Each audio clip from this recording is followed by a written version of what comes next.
Please start. Yeah, thank you.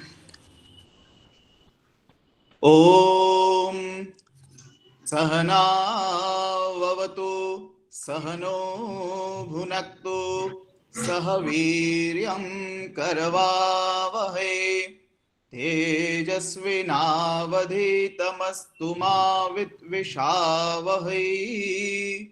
Om Shanti Shanti Shanti Harihi Om. Om सदाशिवसमारंभां Shankaracharya मध्यमाम् अस्मदाचार्य पर्यन्तां Vande Guru परंपराम्.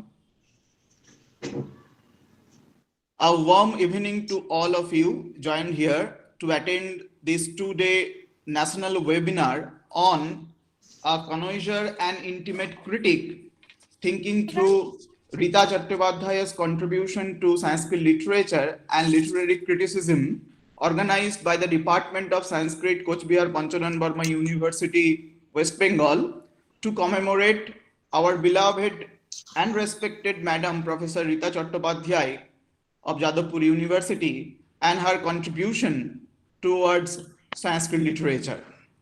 On one hand, it is a doleful moment that Professor Chattopadhyay is not present here among us, but at the same time, I feel honored to take this responsibility to bring before you her unparalleled contribution towards Sanskrit literature and literary criticism, and especially to modern Sanskrit literature. Now, I would like to request my colleague, Dr. Abhijit Mondal, Assistant Professor, Department of Sanskrit, Cooch, Panchanan, Barma University, to officially address the welcome speech on behalf of the Department of Sanskrit. Professor Mondal. Bhagi Shadya Suvanasa Sarvardhanam Upakrame Yang Natva Kritakrityasyu Tang Namami Gajananam. Good evening to you all. Thanks to Soumyajit Sen, my colleague, for giving me the opportunity to deliver the welcome address. First of all, I would like to thank our Vice Chancellor Sir, respected Dr. Devkumar Mukhopadhyay, for approval and helping everything to organize this program smoothly. Being a Sanskrit student, I must say that we lost a great scholar of Sanskrit, Dr. Professor Rita Chattopadhyay, who spent her whole life to serve the Sanskrit literature, especially the modern Sanskrit literature. It is a great privilege of the Department of Sanskrit of Coochbehar Panchanan Barma University is that our Department of Sanskrit is paying tribute to late Professor Rita Chattopadhyay. Many thanks to Convener Soumyajit Sen, who obtained his doctoral degree from late Rita Chattopadhyay, and he is the lucky person, last lucky person. Thanks to our head, who is present here, Professor Haridas Sarkar, he who always with us, our side. And today is the first day of this today national webinar of a connoisseur and intimate critic thinking through Rita Chattopadhyay's contribution to Sanskrit literature and literary criticism. It gives me an immense pleasure that we have with us today three renowned speakers. Professor Dr. Radhavallabh Tripathi, former Vice Chancellor, Central Sanskrit University, New Delhi.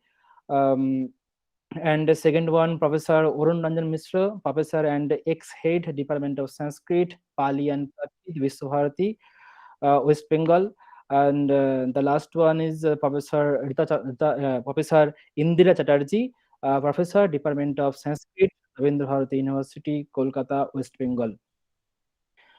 I thankful to them that they are giving us much valuable time from his and her visit schedule.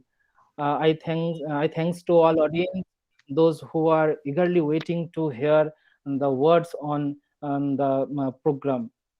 Now, I request Soumyajit Sen to express his inner words about his supervisor and Madam late Professor the Chattopadhyay. Thanks to you all. What do you say, Soumyajit? Thank you, Dr. Mondal, for your welcome address. Uh, Now, officially, some words uh, on Professor Chattopadhyay, my supervisor, my teacher, my guide, my friend, my philosopher. Professor Rita Chattopadhyay of Rabindra Bharati University and then from Jadavpur University, Kolkata, was born in 1952 in an aristocratic family of North Kolkata. As a young scholar, her future potential was amply manifested in her outstanding academic records. She was always among the few first, right from school final towards uh, her master's and PhD. She was a national scholar and an UGC research fellow. She received her PhD from the University of Calcutta in 1983. She was the winner of the Griffith Memorial Prize awarded by the University of Calcutta in 1983. She has also received the prestigious CIIL Fellowship of Government of India in 1970, 1997 and 1998. She has also received a research grant from POSCO TG Foundation, Korea, for her research on Ayurveda, doing us Indians proud, being the only successful applicant from India. Today, uh, she is the author of almost 27 published books or more than 27 published books and numerous research articles. Some of her books like Modern Sanskrit Dramas of Bengal 20th Century AD 1992, Modern Sanskrit Plays in 1999, Modern Sanskrit Literature Some Observations in 2004, and the finest one, 20th century Sanskrit literature, a glimpse into tradition and innovation, published from Sanskrit Sahitya Parishad, deserves special mention for the unprecedented contribution towards bringing the emerging stream of modern Sanskrit to limelight. Some of the other topics close to our heart were crime against women in ancient India, Sanskrit and the Muslims, Sanskrit and the Christians, Sanskrit poetics, some aspects of medical science in ancient India. Professor Rita Chattopadhyay has truly been an academic ambassador of modern Sanskrit literature to the broader world around. She has not only presented papers at national and international conferences, including those at Vienna, Austria, Bali, Indonesia, Budapest, Hungary, Wisconsin, USA, Harvard, USA, and also delivered invited talks at the University of Pennsylvania, Harvard, Rutgers University, USA, in mainly in 2006. Her professional life seems to reflect the diversity of her academic research and pursuits bringing with teaching at Women's College, Calcutta in 1980. She has held various positions like reader, professor, head at Rabindra Bharati University from 1995 before joining Jadavpur University, Kolkata as professor in 2002. She is also a devoted singer of Ravindra Sangeet. Thank you. Being the being one of the last research scholars, PhD research scholars, uh, I feel myself honored, and it is my humble tribute to her for his academic wisdom towards us and towards the broader world around. Thank you. Thank you so much. Now I would like to request Professor Radhavallabh Tripathi sir, former Vice Chancellor, Central Sanskrit University, New Delhi, erstwhile Rashtriya Sanskrit Samsthan, New Delhi, and Professor of Hari Singh University, Madhya Pradesh, uh, to deliver his lecture on Professor Rita Chattopadhyay's contribution. Professor Tripathi. Sir. Sir, please unmute. Sir, please unmute. Thank you very much, Thank you. Soumyajit, and I congratulate you for organizing this befitting event in the memory of my esteemed friend, Professor Rita Chattopadhyay.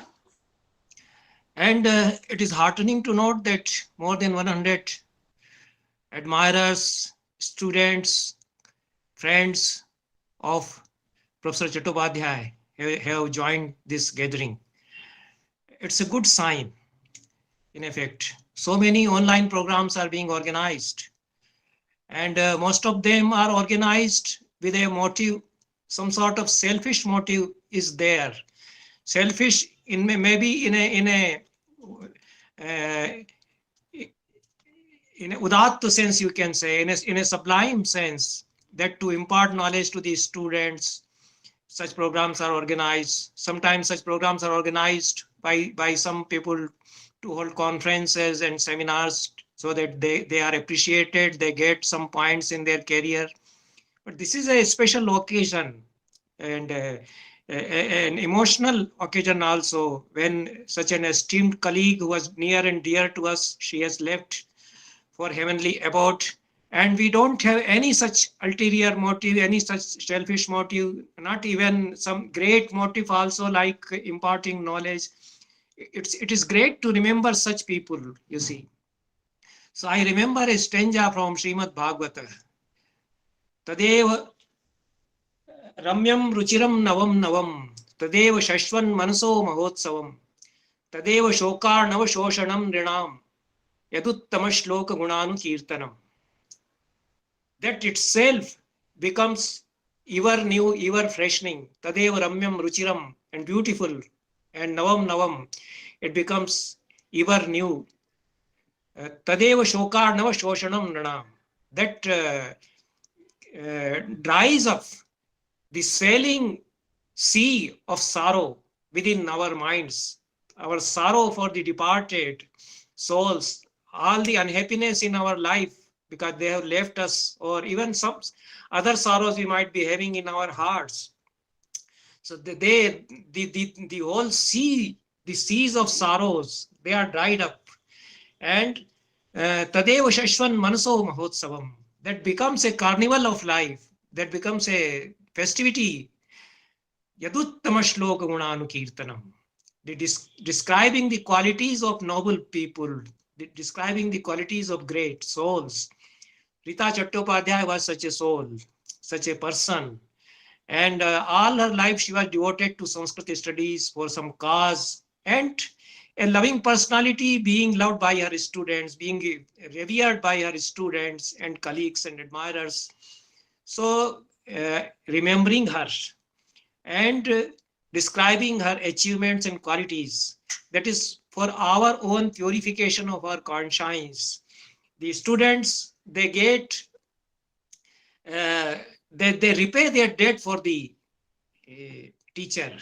There are three kinds of rinas in our tradition: Dev rin, Pitri rin, and Guru rin or Rishi rin.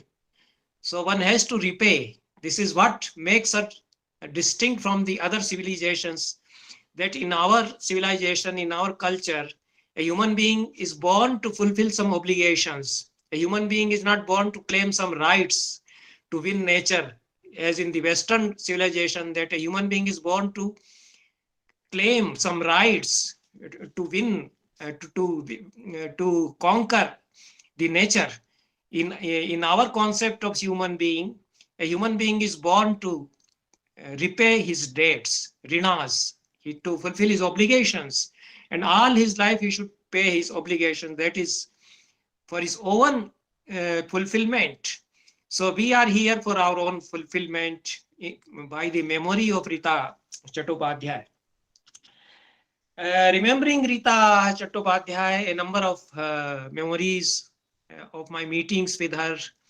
I am overpowered by them. I first met her when she was working at Ravindra Bharati University around 95 or 1995 or some year like that. And we met in a seminar. I went to Ravindra Bharati, so far as I remember, and I met her. And I was impressed by her acumen, by her scholarly making, and her approach to Sanskrit studies. She was very open-minded. And the best thing about her, because of which I was drawn to her, is her interest in modern Sanskrit writings. You see, Arun Ranjan Mishra, we are close together because he is also attracted towards modern Sanskrit writings. He studies modern Sanskrit writings. So in so many illustrious professors from Bengal, you see, Jadavpur University, Kolkata University, I know many of them. Rita Chattopadhyay was perhaps the only professor who was sincerely devoted to modern Sanskrit writings also, besides her versatile interest.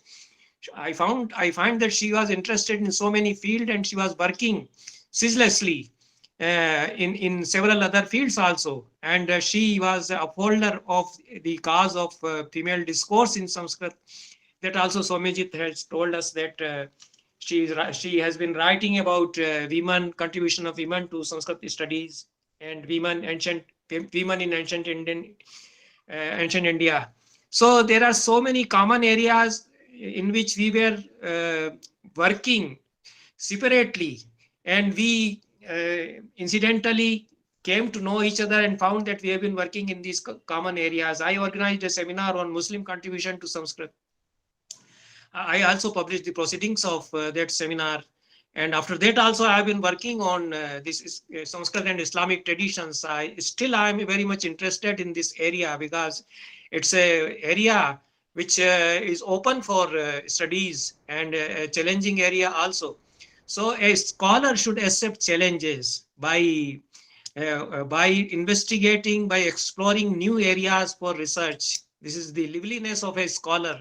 So instead of walking on the beaten tracks, on the paths which others have trodden, a genuine scholar works in the areas which have not been covered, which have not been investigated and explored by others.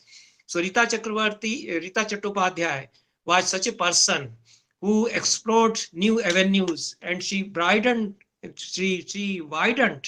the horizons of Sanskrit studies by the way of working in such areas, especially modern Sanskrit dramas of Bengal. She has volumes of studies and several papers on it, and some other volumes also. Very pleasing thing about her, as I remember her, that she used to study my writings, and I always received encouragement from her. She said that, Professor Tripathi, I have become a fan of yours. These are her words which I remember. After reading your Prem Piyusham, I have become a fan of yours. So my plays, especially she used to study, and my other writings also, my poems also, so I sent her my works. She used to send me her works, her volumes of studies. The latest volume which she sent to me is a small work, a monograph on G.B. Palsule. Wonderful thing. Who could think about of writing a book on G.B. Palsule, you see? Almost a very neglected personality in Maharashtra also. I have been to Pune on this Karnataka chair of Orientology at Bhandarkar Institute. And throughout my tenure, I hardly heard the name of Palsule there. Although he was director, academic director to that institute. But such a sober person, such a soft-spoken person, perhaps G.B. Palsule was. He was devoted to Sanskrit studies. His Yubhata Sanskritam Prati, a very intensive study of Indo-European languages written in Sanskrit. and several other kavyas. Wonderful thing is that G.B. Palsule is equally interested in modern Sanskrit writings, and he's translating Andhayug by Dharmveer Bharati. Wonderful thing. Nobody from Maharashtra, a Maharashtrian speaking person, translating a great classic of modern Hindi literature, a play which has almost transformed Indian theatre, modern Indian theatre. Such a play, Andhayug, on the Mahabharata theme by Dharmveer Bharati. He translated that play, and such a genuine approach, a novel approach to drama. G.B. Palsule had his play on Bhasa, Bhaso Ahasa. He says Bhasa is not Hasa, he is Ahasa, because Bhasa is being tortured by fanatics, and entirely a new approach to the life of Bhasa.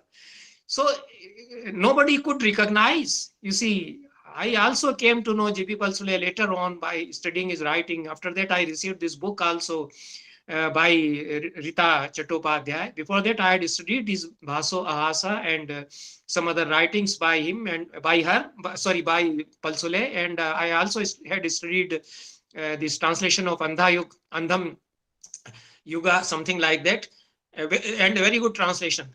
So you see how a scholar locates a genuine author. This is the quality that Rita Chakravarti could recognize the talent and genius of G.B. Palsule. And she chose to write a monograph. G.B. Palsule is no more. And who would remember? In Maharashtra, nobody is thinking of writing about him. So that book, you see, that monograph by Rita Chakravarti was very much helpful for me. I have referred to it and I have cited it because I was working at Bhandarkar on modern Sanskrit Pandits. So modern Pandits in modern India, Pandits of 19th and 20th centuries, their contribution to Indian civilization, to our history of thoughts, their intellectual biographies and what they are doing and what they are thinking. G.B. Palsule I have taken in my work that is to be published by Bhandarkar. So not much I could found besides some of his writings which are there. They are also not easily available because Vasant Gadgil has published some of his writings, and most of his writings are not easily available now. So this work by Rita Chattopadhyay came as a ready help to me in completing my work. And several other works by her also, her work on Sanskrit drama and her research papers also. So we used to have exchange of ideas, and she used to appreciate my thinking and my line, my approach, and I very much appreciated her, the way she is dealing with modern Sanskrit writings and the way she is critiquing modern Sanskrit writings. Sometimes she strongly criticized many of the authors because they are so much traditionalist and they are not open to what new is being done. So her approach is very much, you can say, akin to the changing times. She is adaptive to the changing times. She's seeing what times are coming. So the change of age and the whole scenario she is understanding. So Rita Chattopadhyay, you see, was honored in her own life. She was highly held by many of us. And rightly, she got this emeritus professorship at Jadavpur University. She was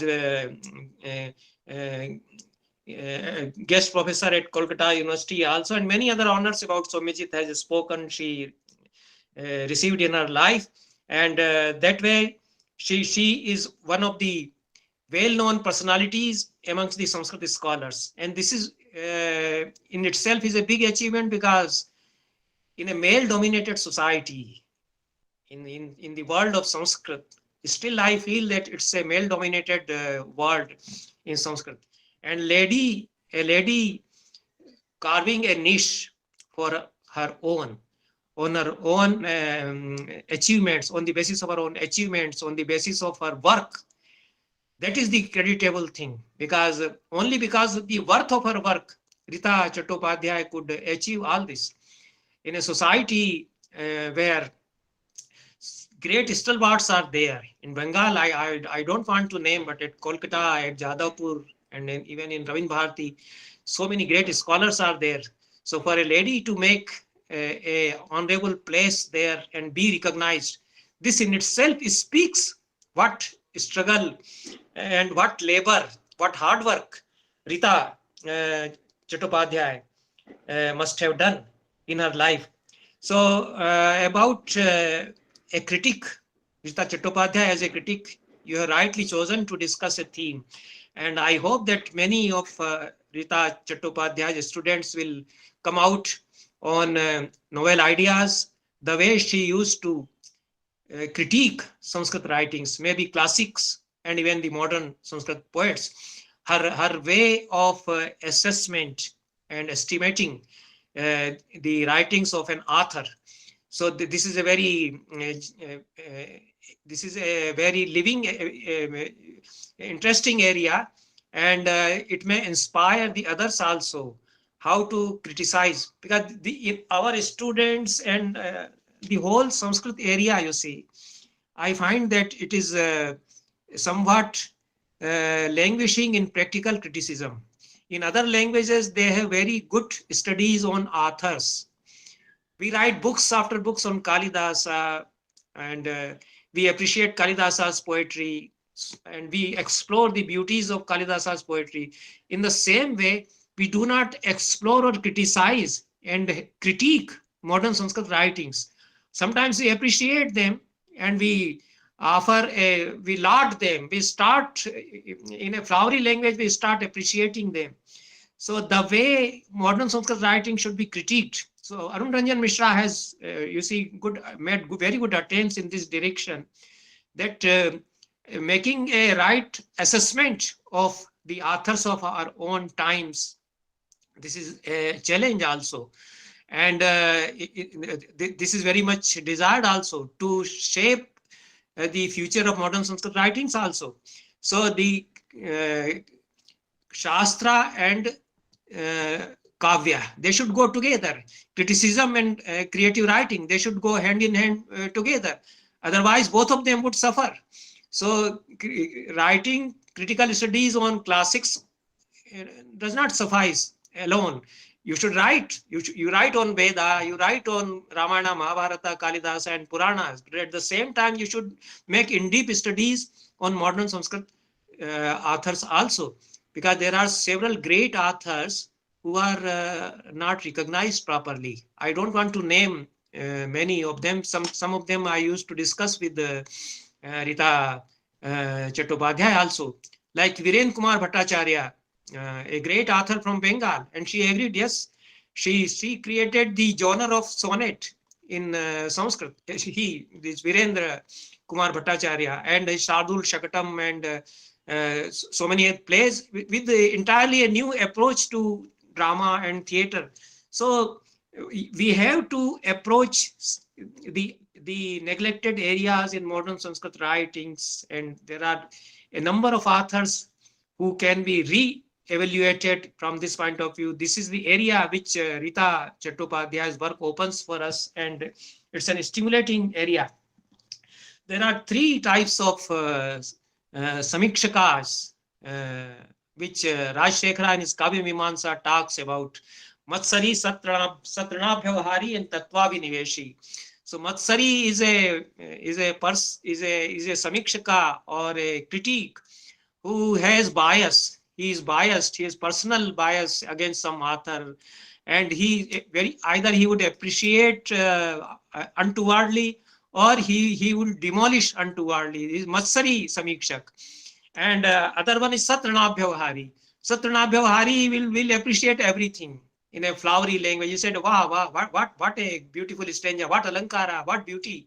So in every stanza, any common place thing, he would say, oh, there's rasa, everything is there.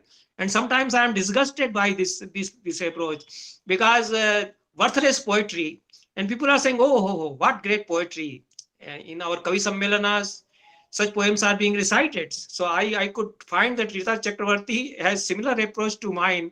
I do not very much enjoy these attempts to present versification, simple versification, no novelty of ideas. nothing new imagination, no address to the changing scenario in our times, and superficial things are being talked about, uh, covering things which have been said so many times by other authors in other languages. So our authors do, the problem is that our authors who are writing in Sanskrit, they don't study other literatures. Even if they study other literatures, the reflections of their study of other literatures do not come in their writings. So when they write in Sanskrit, they will create superficial things. They would appreciate Rabindranath, they would appreciate Sharat Chandra, and several other authors, Sunil Gangopadhyay. They will talk about them and understand. But how the literary scenario in other languages has changed and what experiments in other literatures are being done, they in Sanskrit they can't bring that. In Sanskrit they would carry on the age-worn tradition, the beaten tracks. So Rita Chattopadhyay could understand these weak points of our modern Sanskrit writings. So she was Tattva Viniveshi Samikshaka. In the terminology of Raj Shekhara, she was neither a Matsari Samikshaka nor a Satranabhyavahari Samikshaka. She could uh, she could pinpoint the essence of the writings, the weak points and as well as the strong points of an author. That is what a critic is expected to do. So, with these words, you see, I again appreciate this this effort to pay a sincere tribute to the great teacher and great scholar and a great critic of our times, Rita Chattopadhyay. Thank you very much. And I am in a program actually throughout the day. Was in a program on, there's a seminar on Rasa theory going on here, good seminar at Jaipur. And evening session ended, I could join. I'm glad that I could join. And there is a gathering after that. I will have to join after that. So please excuse me if I leave. Uh, I would like to listen to as many lectures out of the deliberations of this program, because what the students of a great teacher say, that is very much I'm interested in listening to. I would have loved to listen to more than speaking about Rita Chattopadhyay. But anyway, I'm grateful to Soumyajit and all the students of Rita Chattopadhyay for being given this opportunity to say a few words about Rita Chattopadhyay. I will always cherish very loving memories of Rita Chattopadhyay.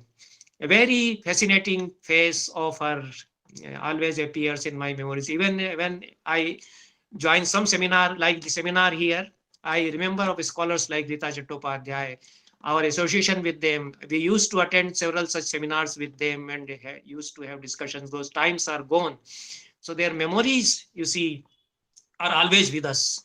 And these memories will continue to inspire us. And I hope that the memory of Rita Chattopadhyay is kept alive in this way always. And the path she has shown is taken up for further studies and investigations by her worthy students. Thank you very much. साधु साधु, बहुत सुंदर. Thank you, sir. Thank you.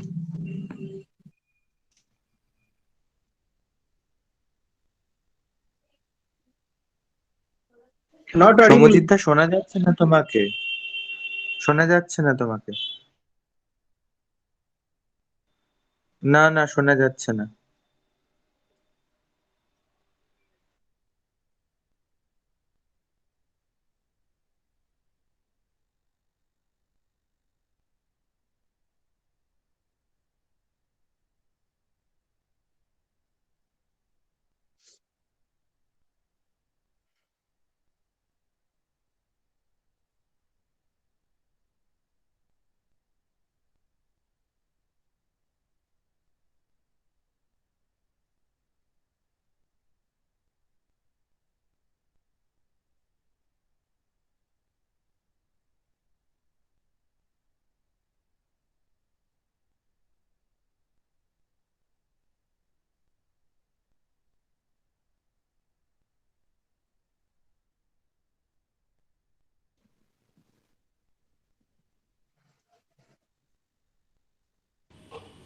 Now?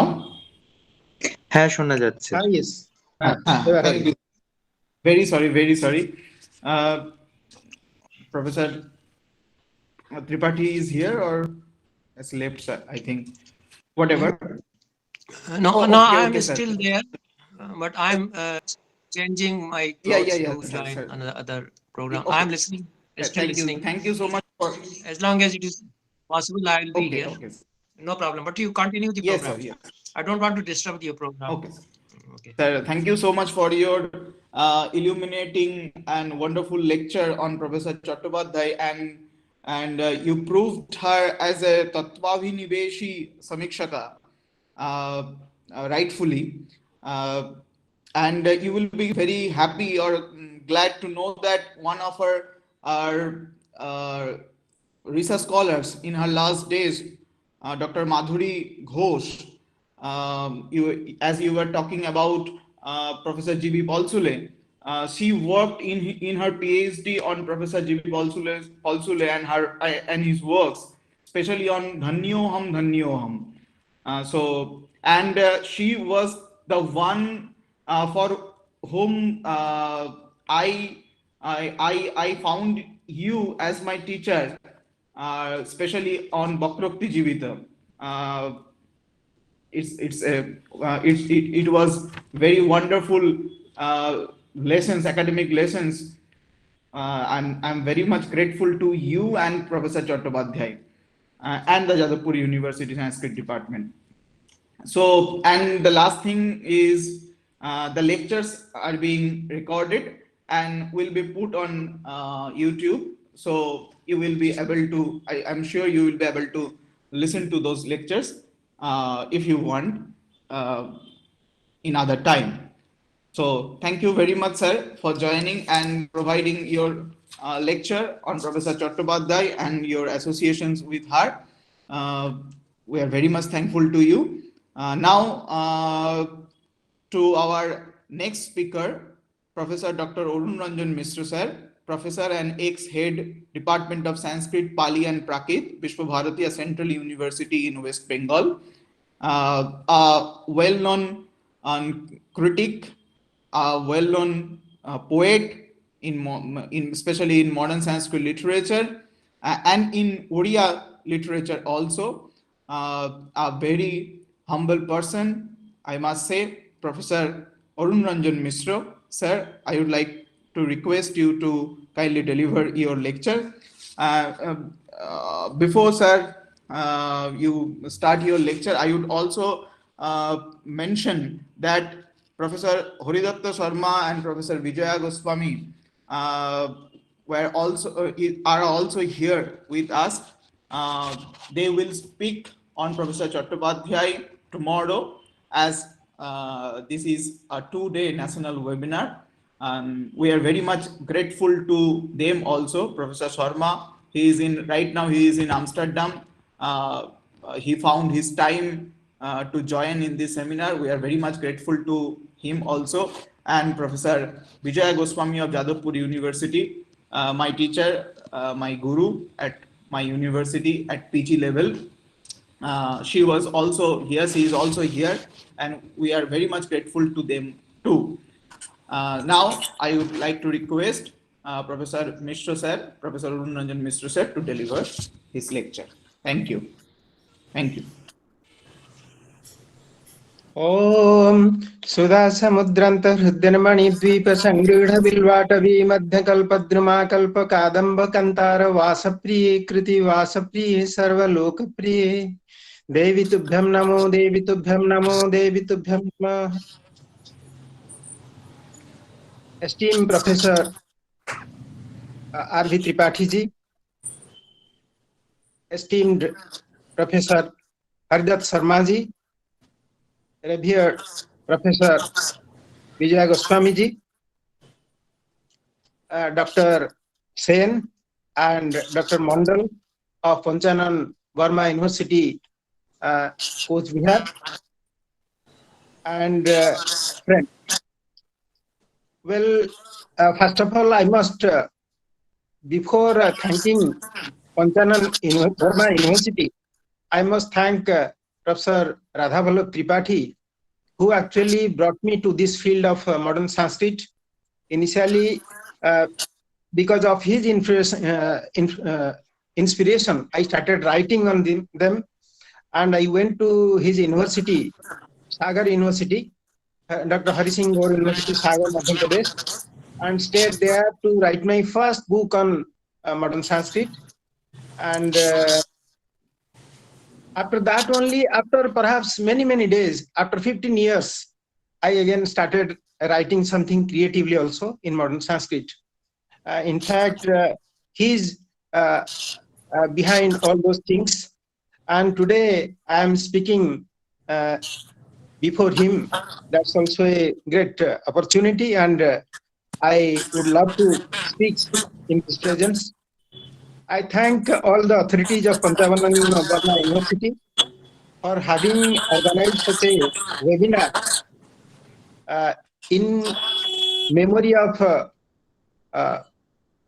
Rita Chattopadhayay ji. We know each other for last 20 years. We met in several seminars, and we also exchanged our ideas on different aspects of modern Sanskrit. And many things have already been told, many important things have already been told. So I have nothing to say as introduction to her. But then before her departure on 12th August this year, she had started 6 months before, she had started a kind of online organization called Convergence. And I was actively a participant in that. I was teaching Odia script and language as per her request. And she was also very enthusiastic to be present during my talk. And I had promised to give her all those Odia books for the beginners. But alas, now she is no more. But fortunately, I had completed one semester of teaching.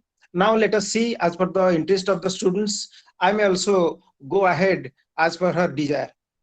Now, she had no doubt a bright academic career, and we all know that she had immense contribution to this field. And besides modern Sanskrit, she was also working on many things, including Ayurveda. And therefore, we can say that her talent was multidimensional as far as research is concerned. But today I have come here to speak not on her books line by line or on her contribution in detail, but in short, I would say about the methodology she adopted while writing a book of research on modern Sanskrit. And that is what I wish to talk about in brief. Some around 45 minutes I may take. Please excuse me. But then she had different, I'm not going to tell about her bibliography, list of abbreviation and all those things, that I'm not going to tell. This is there, in every book it is there. In any book of research it is there. But then her tilt, her inclination towards some paths, that I would of course tell. And in course, I may praise her and I may criticize her. So this is a kind of a critical appreciation, not just appreciation, but critical appreciation of Rita Chattopadhyay. Because every scholar has all the dimensions and everybody cannot do everything. And that way we can critically appreciate any work, whether creative or research. Now, she always tries to utter the prominent names in a particular field with which she is going to deal. Now, that creates a kind of atmosphere. She builds the atmosphere by uttering the names. There are many essays where she, after the title, she wishes to say the persons, eminent persons relevant to that title. We all know that she had much more contribution to the dramas of Bengal, although she has worked upon many writers all over India, but her prominent contribution happens to be the dramatists of Bengal. And for example, in one essay, when she goes to write, she utters all these names first. These are the significant contributors to the Sanskrit drama, and they all are Bengalis. Gangadhar Kaviraj, Chandrakant Tarkalankar, Annadacharan Tarka Chudamani, Panchanan Tarkaratna, Vidushekar Sastri, Haridas Siddhanta Bagis, Kalipada Tarkacharya, Sri Jivanaya Tirtha, Vishwesar Vidyabhushan, Virendra Kumar Chattopadhyay, Siddheswar Chattopadhyay, Dhyanesh Narayan Chakravarti, J.B. Chaudhary, and Roma Chaudhary, etc. Incidentally, she had worked on each and every author I uttered in this list. And she loved them so much that in any good essay she wishes to write, she remembers their names first, and then she moves ahead. To me, she wishes to build a kind of edifice for her discussion to develop. And another thing I found that she classifies many things. We all know that classification is a great trait of research. Even in common titles, we can show classifications and make it enlightening. Nobody would write a kind of a research article like Nature in Abhigyan Sakuntalam. But yet, if you classify, then it will look new. That all happens. The nature and human mind. Similarly, relating nature, all other things, nature and the living animals, all those things we can classify and present. Nature and environmental protection. So many classifications can be done on many points. She very laboriously does that. She classifies the data available to her and sets a different kind of trend in research methodology. For example, she classifies Bengal Sanskrit dramas into two categories. Number one, Sanskrit dramas with traditional and conventional form, type, and with new theme. This is number one, first category. Category two is modern dramas with new experiments. And accordingly, again, she starts discussing. So from the beginning, this classification also makes her intentions clear. And thereby, she is well understood by the listeners or readers. And whenever she wishes to write something on a particular author, he tells about the details about the identity of that author, his place of birth, year, all those things she would say. And this is necessary because if somebody wishes to go to other dimension of that author, that primary detail would definitely help him. So it is a kind of research help she provides to the younger generation for further research. That kind of thing we must always take into consideration while writing. We must give personal and valuable details that are necessary for developing a particular essay or a book on a particular man. And really, it helps the researchers of the next generation. Now, while going through her books, she had many books on modern Sanskrit. I would say that her seminal two books are very much necessary to be read. This is Modern Sanskrit Literature, Some Observations, and this is of 2004. And this one is her magnum opus, 20th century Sanskrit literature. Its year is not mentioned, but it is definitely after 2004, because here this 2004 book is referred to in different places. So these two books really epitomize her whole labor throughout the life on modern Sanskrit. But after reading these books, we find a different kind of thinking. She was trying to show a concept like content versus analysis. Whether I should give whatever is there inside a creative writing as content, or whether I should analyze it by giving quotations of paragraphs or slokas, anything. As I found, she is more inclined to the contents, because she wishes to, she perhaps feels that it is the content which will inspire others to go on making studies, analytical studies. And since she wishes to take many authors together, she has a rather desire to concentrate herself on content, and analysis is there. But in many places, you can say 90%, content takes more space and draws more interest of her. And in fact, to know a book, content is very much necessary, and she does that. Now, I would say that in Bengal, there is a trend on the stress on content. And this trend has been started by Rita Chattopadhyay. Who are then the followers? There are two prominent followers on this content-wise discussion. And I would say two of my friends, so I'll definitely wish to show their books. My friend, Dr. Narayan Das, very voluminous book. And this is Sanskrit Sahitya Paschima Bangasya Avadhanam. And analysis is there, but content overpowers. And because content is more, we get many things to analyze afterwards in the next stage. And second, my friend, very close friend, Dr. Subhrajit Sen, who happens to be the elder brother of Soumyajit Sen, now an assistant professor in Gaurbang University, Malda, Bengal.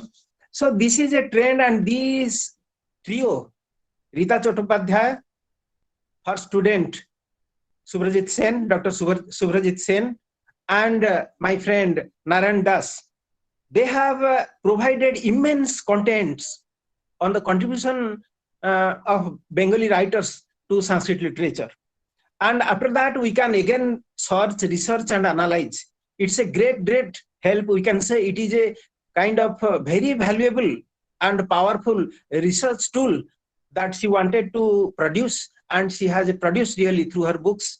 And she is followed by other scholars too, in Bengal at least. And they have also their own limitations, because for analyzing a particular work, they need more pages that they cannot do. Already these books are 500, 400, 300 pages. So they cannot take more space for different reasons. And therefore, analysis has been curtailed and content has been presented. And content is also equally valuable. And without that, we cannot go ahead with analysis, thinking and rethinking. And I will give one example. There are many examples to be given. And there is an essay, Contemporary Society as Reflected in Sanskrit Short Stories. She takes 1970 to 2000. And here, there are many stories she refers to. She refers to their plots and contents and about their authors, and gives more space to that.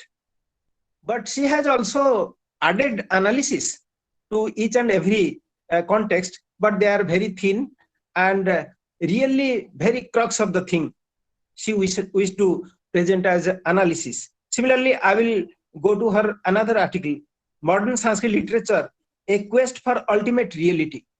Here she goes into the Vedic texts, Tantric texts, even some Westerners' texts she goes into to give us the idea of ultimate reality. And then she goes on to the dramas that have spiritual tilt. And she has much less space to show how ultimate reality has been discovered by the dramatists. Spiritual things are, of course, there, but particularly ultimate reality, she didn't say because of the shortage of space, but she has already tossed the border of ultimate reality in Sanskrit dramas, Bengali dramas, and we can work upon that and go ahead to find the ultimate reality, the search for, the quest for ultimate reality in Sanskrit literature. That will be a very broad topic and it can be divided by many, many scholars. She has been a path sower, rather, a pacemaker to inspire us, and that, of course, we should do. We can, of course, help ourselves in doing all those things. And while saying about the classifications, these two books I showed now, they have shown the same classification. And this is why I claim that classification is a vital point in her research. Suppose I am taking some chapters, historical plays, one chapter in the second book, biographical plays, plays based on modern topics, plays based on episodes of Upanishads, Puranas, Ramayana, Mahabharata, plays based on quasi-historical episodes, legends, anecdotes, plays adopted and translated from other languages, plays on miscellaneous topics. Strangely, this is the classification in one book or the second book. The same was there in the first book in one article also. She expanded it in another book. She provided many, many valuable data in the first book on these classifications, but again she went on expanding, enlarging the data in the second book. And in this way, we can come to another point of her methodology, which I will come later. But while saying this, I should not give one impression that she is not interested in analysis. That is not the case. She wishes to analyze.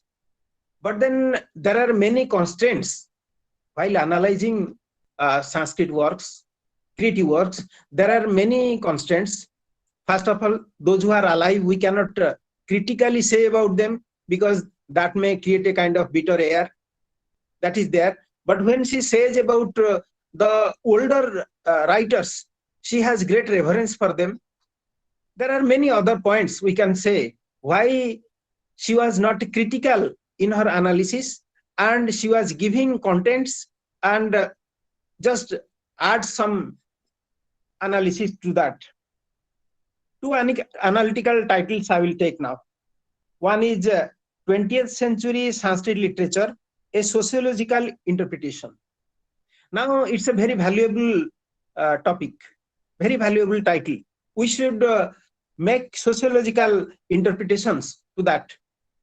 But then another is that Sanskrit plays in 90s, means 1992-97, she has taken a deliberation. The word deliberation itself says that we have to go beyond the contents, beyond the plot or theme or story, and we have to deliberate upon that content.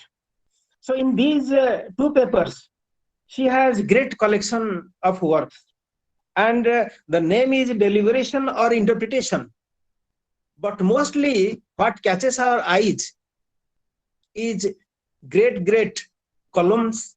She says them to charts. We can say columns or tables or charts. She provides them and they catch our eyes more. But then ultimately she will come to some analytical approach with a very lucid manner, in a very lucid manner. And there are narrations, she will tell about them. And at least the theme of the work, she will bring into her analytical exercise. While doing analysis also, she will dwell more upon themes. That is her style, that is her method that I'm telling. It's not that she doesn't love analysis, but she wishes to say more about, she's a bit proud about her authors, dear authors. And she wants to say what they have done. Let me present it before my audience, my readers, for two reasons. One is these authors are not there. So finding about them, whether their personal life or their content, is very difficult. Second, most of the authors were publishing their own books. So the books have vanished from the hands of the then people. Hardly they will be available in anybody's house, even in the author's house. So she is more rather avarice to present the contents. Even in the sway of analysis, she will say more about plot and theme, etc. But then I would, this is one part of her analytical, of her method in her approach to Sanskrit writings. There is another direction also, second direction. Till now, I was saying about the first direction. In this way, she worked upon and she thought about content versus analysis. And she favored more to content and less to analysis, although analysis has never vanished from her writing. The second direction is her linguistic approach. I will just cite two of her essays. One is the influence of vernaculars on modern Sanskrit language. So in modern Sanskrit language, the people are modern, they are of modern times. They speak not Sanskrit, but some modern Indian language, MIL. So what is the influence of MIL on Sanskrit? On that, she has two essays. First one is the influence of vernaculars on modern Sanskrit language. Second is on some Bengali words and idioms in modern Sanskrit literature. So these two articles show us what she wishes to analyze when she holds a book, Sanskrit, modern Sanskrit creative writing, at hand.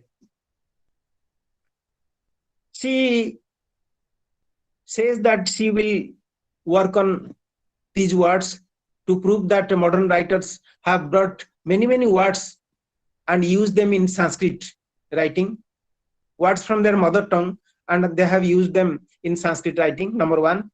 And number two is, she will say that not only MIL, but from foreign languages also, mostly English, but she has also shown Danish, French, Spanish syntaxes to show that these were originally in that culture. But our Pandit people have brought them and they have transformed them into Sanskrit and they have used them in their dramas. So in this way, she has many, many phrases, idioms, and proverbs she has brought from other cultures, other languages, and has shown how they are used by the dramatists. So in the second language, she has concentrated on Bengali words, how they are used in Sanskrit. But in the first essay, the influence of vernaculars on modern Sanskrit language, here the word vernacular is used, okay, but she has gone to the foreign words also. And I would say she has used the word, but she has much less concentrated on words, but she is more interested in showing syntax, proverb, and all those things, which are really more difficult to discover and show the commonness. And that difficult thing she has done. So in this way, we can say that she has a very beautiful linguistic approach to her studies. And she many times wishes to inspire the younger scholars that you do in this line.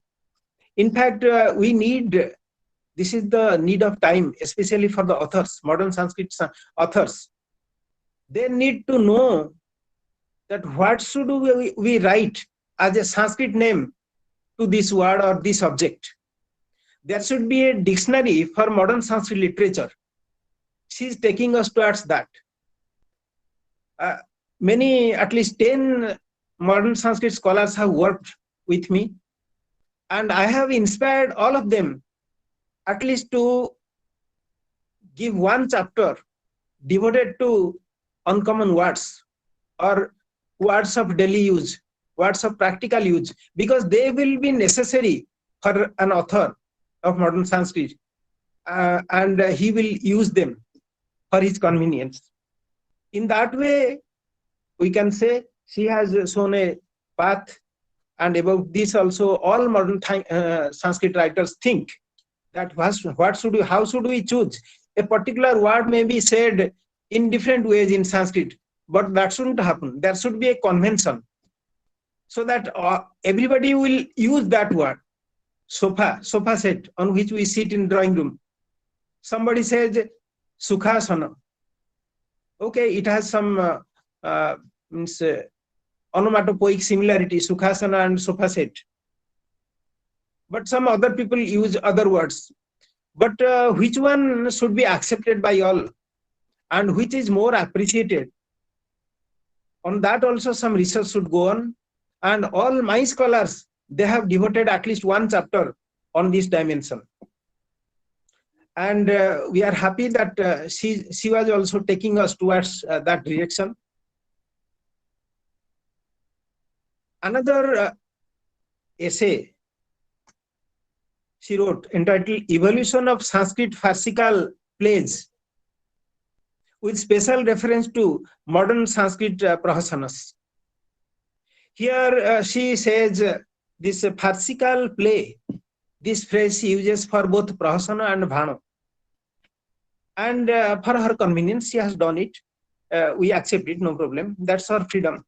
And then she shows that how traditional bhana has improved to modern prahasanas and bhanas, or comedies at least, by shedding of many kinds of vulgarity and many unnecessary junks and all those.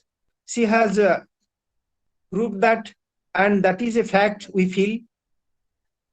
She has given the instances of Masakadhani, Dhivara Sakuntalam of Professor R.V. Tripathi, Sakshatkara of Professor Rajendra Mishra, and many other authors, works of many other authors.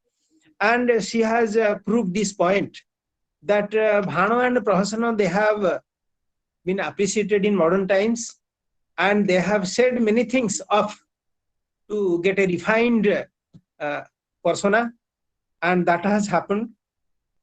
Going into works like Daridra Durdaivam of Srijiv Nayatirtha, I'm just taking one example. There are many. She discovers the influence of Bengali prahasanas on Sanskrit prahasanas. So here also she wishes to show the influence of local languages on Sanskrit. And in fact, in modern times, we all, whoever is writing, he is taking his mother tongue while writing a Sanskrit work. Therefore, MIL, as she claims, directly or indirectly, MIL, Mother Indian Language, can be a tool to make a linguistic analysis of modern Sanskrit. Therefore, we can, from the point of view of mother tongues, Modern Indian languages, we can also analyze the Sanskrit works, modern Sanskrit works at least. And therefore, this is a great discovery by her, we can say.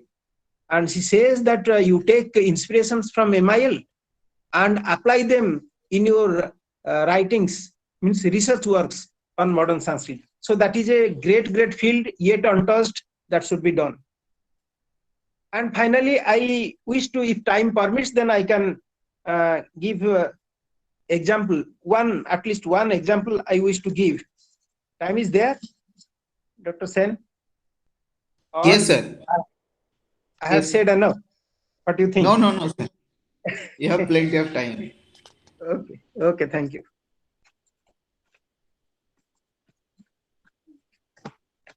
So I wish to go to that book of 2004 at first.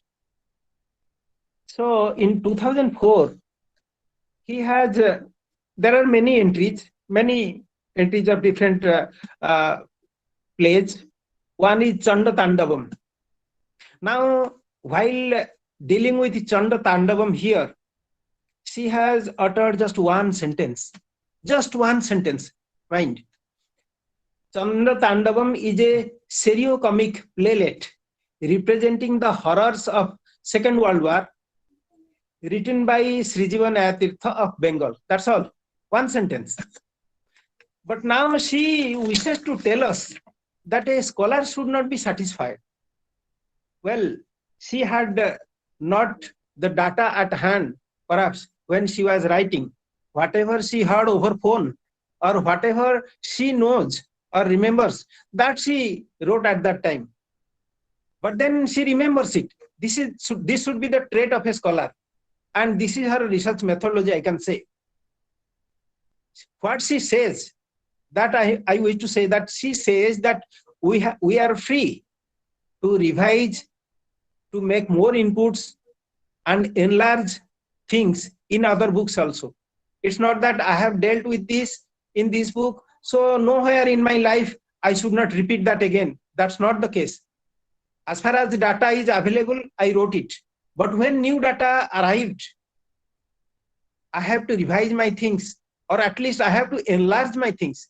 That was her methodology. And now she says it, the same Chanda Tandavam, in her next book. Next book, she says, in a very, very enlarged manner. But the first letter is uttered by her. The first sentence is uttered by her, the same sentence. It is there. Chanda Tandavam is a serio-comic playlet representing the horrors of Second World War, written by Pandit Srijiva Nayatirtha. Okay, but she again extended that sentence here. Now you see how research methodology and our consciousness to that works. She said, dedicated to commemorate the historic occasion of Mahajagya, great sacrifice, performed in Delhi at February 1944 under the direction of Revered Swami Karapatriji and published in Srijiva's son, Sri Janaki Jivan Bhattacharya. Now, why Srijiva Nayatirtha wrote that Chanda Tandavam, the small play? Now she got new data to commemorate a kind of sacrifice performed at Delhi in 1944 for bringing peace to the world, because Second World War was going on. So to bring peace to the world, there was a Mahajagya. And to commemorate that, this Chanda Tandavam was written. So new data arrived. So naturally, she has to write it somewhere. In her next book, she wrote it. And this should be our spirit. We should not stop anywhere. Research is always unending. That we have to accept. And you'll be astonished to know a drama or a play which was introduced in one book just by one sentence is coming with at least 4.5 pages. That too with the picture of the author, Srijiva Nayatirtha. Now I am not going into detail here what she has done. She has enlarged her writing by giving the contents, what had happened there. Russia and Germany, they started fighting, and many other countries went to different sides, and there was war, and all those things are there. But then she has characterized, personified greed, anger, violence. All these qualities are personified in this drama. In the first book, she didn't tell. Probably she was not acquainted with that book or with the pages of that book. Now she is well acquainted. Now she is going into the detail of the content. And she is the greed, anger, and violence. All these things are there. But she is a bit satisfied with the content. And she didn't go beyond that boundary. I would have suggested that you go to Krishna Mishra's Prabodha Chandrodaya, where many abstract things and qualities are characters are personified. Number one, you can go to the famous, world famous Champu Mahakavya writer, Matrimukti Muktavali, where Shanti, Prabodha and many, all positive qualities and negative qualities of men, Seva, all those things are there. Then Avidya, etc., both sides, the human and demoniac sides, all abstract qualities are characters. You could have gone into that for analysis. You could have also gone into Hare Krishna Satpathis, Bharatayana and Vishwayana, where many human qualities are characters.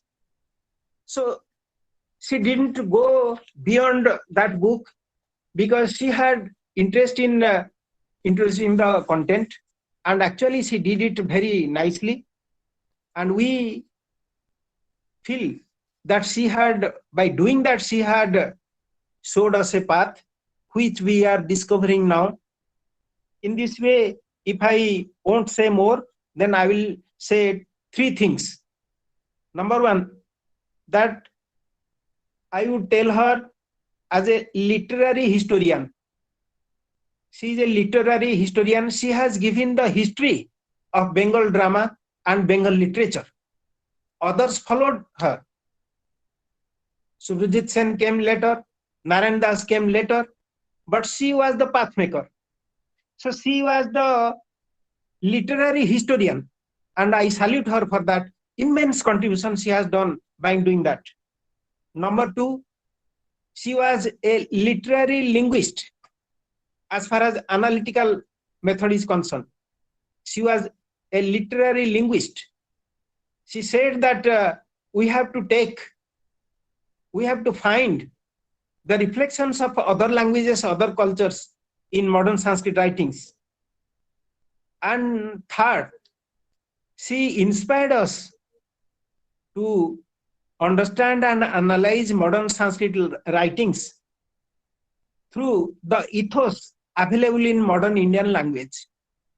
So in these three discoveries in my today's exercise, I feel that she has immense contribution, and in three branches we all should also work together, and also we should give more space to literary analysis. In this way, I would thankfully close my talk.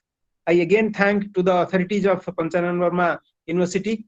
I pray for eternal peace to Madam Professor Rita Chattopadhyay ji. I wish to say condolence to her near and dear ones. Thank you very much. Thank you. Sir, am I audible? Yes. Yes, you are audible. Yeah. Thank you so much, sir, for your extraordinary, I must say this, lecture on Professor Chattopadhyay, especially how she wrote her books. You spoke on the research methodology, specifically of Professor Rita Chattopadhyay in her works, especially in modern Sanskrit literature. And rightfully, you have also proved that she is a literary historian and a literary linguist. You have proved these two main sections, I must say, very carefully by putting all the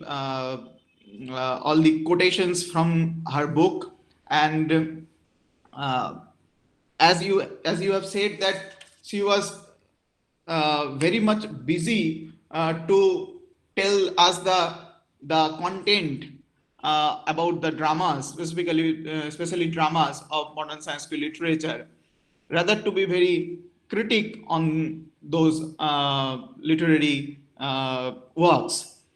I think that she was very much busy to bring out all the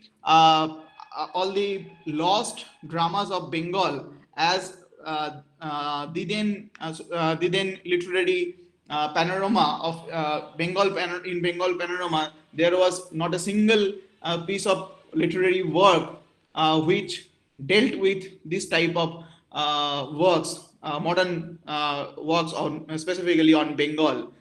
Therefore, she must have had this kind of content-based writing rather than to be very critic on those literary works.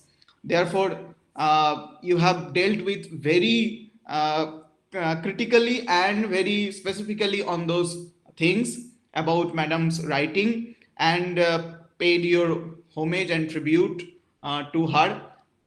Very much thankful to you, sir, for your extraordinary work, and I expect you come out with a leaflet of this kind of thing on your topic, on your lecture today, so that we can publish it for the next generation like us. It will help us very much. So thank you again for your lecture. Now our last lecture, today's last lecture on Professor Chattopadhyay's contributions. The speaker is Professor Dr. Indira Chatterjee. Am I audible or? Yes, Yeah, you are audible. audible. Yes. Yeah. The speaker is Professor Dr. Indira Chatterjee, Professor, Department of Sanskrit, Rabindra Bharati University, Kolkata, West Bengal. Today, Madam's topic, Professor Chatterjee's topic will be Rita Chattopadhyay, a connoisseur of Sitanath Acharya. So she will speak about Sitanath Acharya, Madam's contribution on Sitanath Acharya's works. So I now invite Professor Chatterjee. Thank you. Okay. Thank you, Soumyajit, and good evening. This is really a brilliant organized program, I think, on Rita Chattopadhyay's contribution. Actually, my previous speakers was, so erudite, and I was really amazed with their speeches. In fact, I am feeling to some extent afraid that how can I tell after them. But still, I have to say something. And my field is so compact and specific. Actually, may I speak in Bengali, Soumyajit? Yes, madam. Yes, madam. Absolutely. Okay. Oh, okay. I shall tell it Bengali. But before that, I'll just tell it that Soumyajit approached me with actually two personalities that you may take Hridar Siddhanta Vagish or Sitanath Acharya. Am I right, Soumyajit? Yes. Yes, madam. But I selected Sitanath Acharya. There are some reasons, because he was my teacher, and Rita Di was my, so I respected her so much. So these personalities are really, I personally, অনেক কিছু I have to say on them, on these two personalities. So now just that is why I took this portion, and at first মানে এদের দুজন, এই দুটি personality যারা অত্যন্ত বিদগ্ধ দুই স্কলার, তাদেরকে ভাবতে গেলে আসলে আমি এটা নেওয়ার পেছনে এই দুজন মানুষের খুব ক্লোজ কন্ট্যাক্টে আসাটাও একটা ব্যাপার ছিল। স্যার আমাদের ক্যালকাটা ইউনিভার্সিটিতে পড়াতেন, প্রফেসর সীতানাথ আচার্য, এবং আনটিল হিজ ডেথ বা তার কিছুদিন আগে পর্যন্ত তার সাথে আমাদের একটা অদ্ভুত মানে সম্পর্ক ছিল। যে কোনো সমস্যা, যে কোনো প্রশ্ন নিয়ে স্যারের কাছে যাওয়া যেত। This was amazing experience. সেগুলো শেষ হয়ে গেছে, আর এখন আছে তাদের বই। আর রীতা দি, তিনি আমার টিচারও ছিলেন না, সে অর্থে কিছুই ছিলেন না, কিন্তু অনেক কিছু ছিলেন। তো তার ব্যবহার, তার আন্তরিকতা, এটা আমরা সবাই জানি, আমরা সবাই মুগ্ধ। আর তার লিটারেরি অ্যাকুইপমেন্ট নিয়ে তো কোনো কথাই নেই। তো আমি আজকে যে জন্য কনসেন্ট্রেট করব একটি বইয়ের ওপর, যেটা আজকে এতক্ষণ আলোচনা হলো তার বিরাট ফিল্ড নিয়ে, এটা বোধহয় তাদের অনেকটা আগের লেখা একটি বই, সীতানাথ আচার্য কবি ও প্রাবন্ধিক। এই বইটির সাথে অনেক কিছু জড়িয়ে আছে এই দুটি মানুষের স্মৃতি। তার আগে আমি একটা ছোট্ট অংশ বলি যে কিভাবে রীতাদির সিনসিয়ারিটি এবং গবেষিকা হিসেবে তার কোন স্থান ছিল। মানে আমি বলতে চাই আর কি, এই দুজন মানুষকে ভাবলেই আমার একটা অপরাহ্ন মনে পড়ে। সেটা স্যারের বাড়িতে, সীতানাথ আচার্যর বাড়িতে একটা ছোট ঘরে, একটা ঘরে আর কি, ছোট নয়। তো সেখানে দুজনে কথা হচ্ছে। কিছুক্ষণ পরে আমি একটু অন্যমনস্ক হয়ে গিয়েছিলাম। তো স্যারের লেখালেখি নিয়েই কথা হচ্ছে আর কি, সীতানাথ বাবুর লেখালেখি নিয়ে। তখন রীতাদি বলছেন যে, দেখেছেন তো আপনি কিরকম সব ভুলে যান আপনার নিজের লেখা, আমি কিন্তু সব মনে রাখি। সো একটা সাংঘাতিক ব্যাপার আমার লেগেছিল এটা। স্যারের মুখে অপ্রস্তুত হাসি আর রীতাদির মুখে একটা স্নিগ্ধ হাসি। আর এই পুরো ঘটনাটার এই খুব চমৎকার একটা ছোট্ট সংলাপের আমি একমাত্র সাক্ষী ছিলাম সেখানে, তৃতীয় জন হিসেবে। তো এদের দুজনকে ভাবলেই আমি সেদিনে ফিল করেছিলাম সিনসিয়ারিটি কাকে বলে। এবং sir was so proud of her, কারণ তিনি যে সীতানাথ বাবুর প্রতি এতটা মনোযোগ দিয়েছিলেন সেটা তার কাছে একটা প্রাপ্তি ছিল। যাই হোক, যে কথায় আসি এবার, আমি যে বইটির কথা বলবো তার আগে দু একটা কথা আরো বলে নিই। যে রীতাদি কিন্তু শুধু যে এই কবি ও প্রাবন্ধিক কিন্তু বেরিয়েছিল 2008 সালের জানুয়ারি মাসে, 26শে জানুয়ারি। অফিসিয়ালি সেটাই লেখা আছে প্রকাশকাল, যদিও আনুষ্ঠানিকভাবে প্রকাশিত হয়েছিল তার কিছুদিন পরে। সেই অনুষ্ঠানটির কথায় আমি আসবো। তার আগে আমি আরেকবার সৌম্যজিৎকে ধন্যবাদ দেব, কারণ এই বইটা সেই 2008-এর পর মানে থরলি পড়া আমার আর হয়নি, হয়তো কিছু কিছু সময় উল্টেছি, কিন্তু এই দায়িত্বটা নেবার পরে এই বইটি আদ্যন্ত আরেকবার পড়ার খুব চেষ্টা করলাম এবং যত পড়লাম ততই মুগ্ধ হয়ে গেলাম। যাই হোক, এইটার জন্য আরেকটা থ্যাঙ্কস দিলাম। এই যে অনুষ্ঠানটা হয়েছিল বই প্রকাশের, সেটা হয়েছিল থিওসফিক্যাল সোসাইটির হলে। সেই অনুষ্ঠানটি একটা মঞ্চ আলো করা মানুষের ভিড় ছিল। আমি মনে করতে পারি এই বইটা হাতে করলেই রমারঞ্জন বাবু, মানে professor Ramaranjan Mukhopadhyay, professor Manabendu Bandyopadhyay, professor Karuna Sindhu Das, তখন তিনি ভাইস চ্যান্সেলর, এবং কবি সীতানাথ আচার্য ও গ্রন্থকার রীতা চট্টোপাধ্যায়। আশ্চর্য লাগে ভাবতে, না? এরা সকলেই একে একে চলে গেলেন এবং বইটা হাতে করলেই সেই দিনটার কথা ভীষণ মনে পড়ে। আর রীতাদি তো সবার কনিষ্ঠ ছিলেন, সবার শেষে চলে গেলেন। যাই হোক, যেতে তো দিতেই হয়। এই বইয়ের প্রকাশের ঘটনার সঙ্গে সঙ্গে আরেকটি বই প্রকাশের ঘটনা, মানে রীতাদির সাথে যুক্ত যে জায়গাগুলো আমি সেগুলো একটু বলতে চাইব। যে সীতানাথ আচার্য ফেলিসিটেশন ভলিউম আমরা যেটা বার করতে পেরেছিলাম, সেটি 2016-র একটা ডিসেম্বরের একটা দিনে সংস্কৃত সাহিত্য পরিষদের একতলায় একটি গ্রাউন্ড ফ্লোরে একটা অনুষ্ঠান করে সেটি প্রকাশিত হয়েছিল। ছোট্ট মনোজ্ঞ অনুষ্ঠান, কিন্তু সেখানে যারা ছিলেন তারা বোধহয় প্রত্যেকে মনে করতে পারবেন রীতাদির একটি অসাধারণ বক্তৃতা। এই এই মানের বক্তৃতা আমরা 2008-এও শুনেছিলাম, বাট সেদিন যেন সবকিছু ছাপিয়ে গিয়েছিল, সব ভীষে এত আন্তরিক, এত পড়াশোনা। এবং আমি জানি না সৌম্যজিৎ তোমরা রেখেছো কিনা, সেদিনে ওই চায়স্তোত্রমের রীতাদি নিজে একটি বাংলা অনুবাদ করে শুনিয়েছিলেন, মানে আগে করেছিলেন, সেটা আমাদের পড়ে শুনিয়েছিলেন, বলেননি তার অনুবাদ, পরে জিজ্ঞাসা করে জেনেছিলাম, বাট কালেক্ট করা হয়নি, এটাই দুর্ভাগ্য। আর রীতাদির একটি অসম্ভব ভালো একটি লেখাও সেই ভলিউমে আছে। উনি ছাড়া তো সীতানাথ আচার্যের সব লেখা কমপ্লিট হওয়া অসম্ভব, কারণ এই যে বইটি, এই সীতানাথ আচার্য কবি ও প্রাবন্ধিক, এই বইটি কিন্তু স্যার তার বহু আগে থেকে বহু কাজ করেছেন।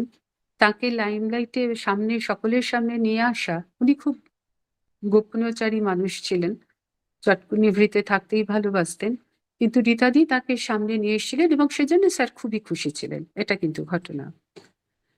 এছাড়াও কাব্য নির্ঝরি যে বইটির জন্য সীতানাথ বাবু সাহিত্য একাডেমি পান 2016 সালে, সেই যে পুরস্কার প্রাপ্ত যে বইটি, এই বইটির শুরুতে অনেকে মানে পুরোবাক আছে, রাধাবল্লভ ত্রিপাঠী, শ্রদ্ধেয় রাধাবল্লভ ত্রিপাঠীজির একটি পুরোবাক আছে, ফরওয়ার্ড আছে করুণা সিন্ধু দাস মহাশয়ের, এবং তারপরে শুরুতে একটি লেখা আছে, প্রবন্ধই বলবো, professor Sitanath Acharya colon a poet extraordinary.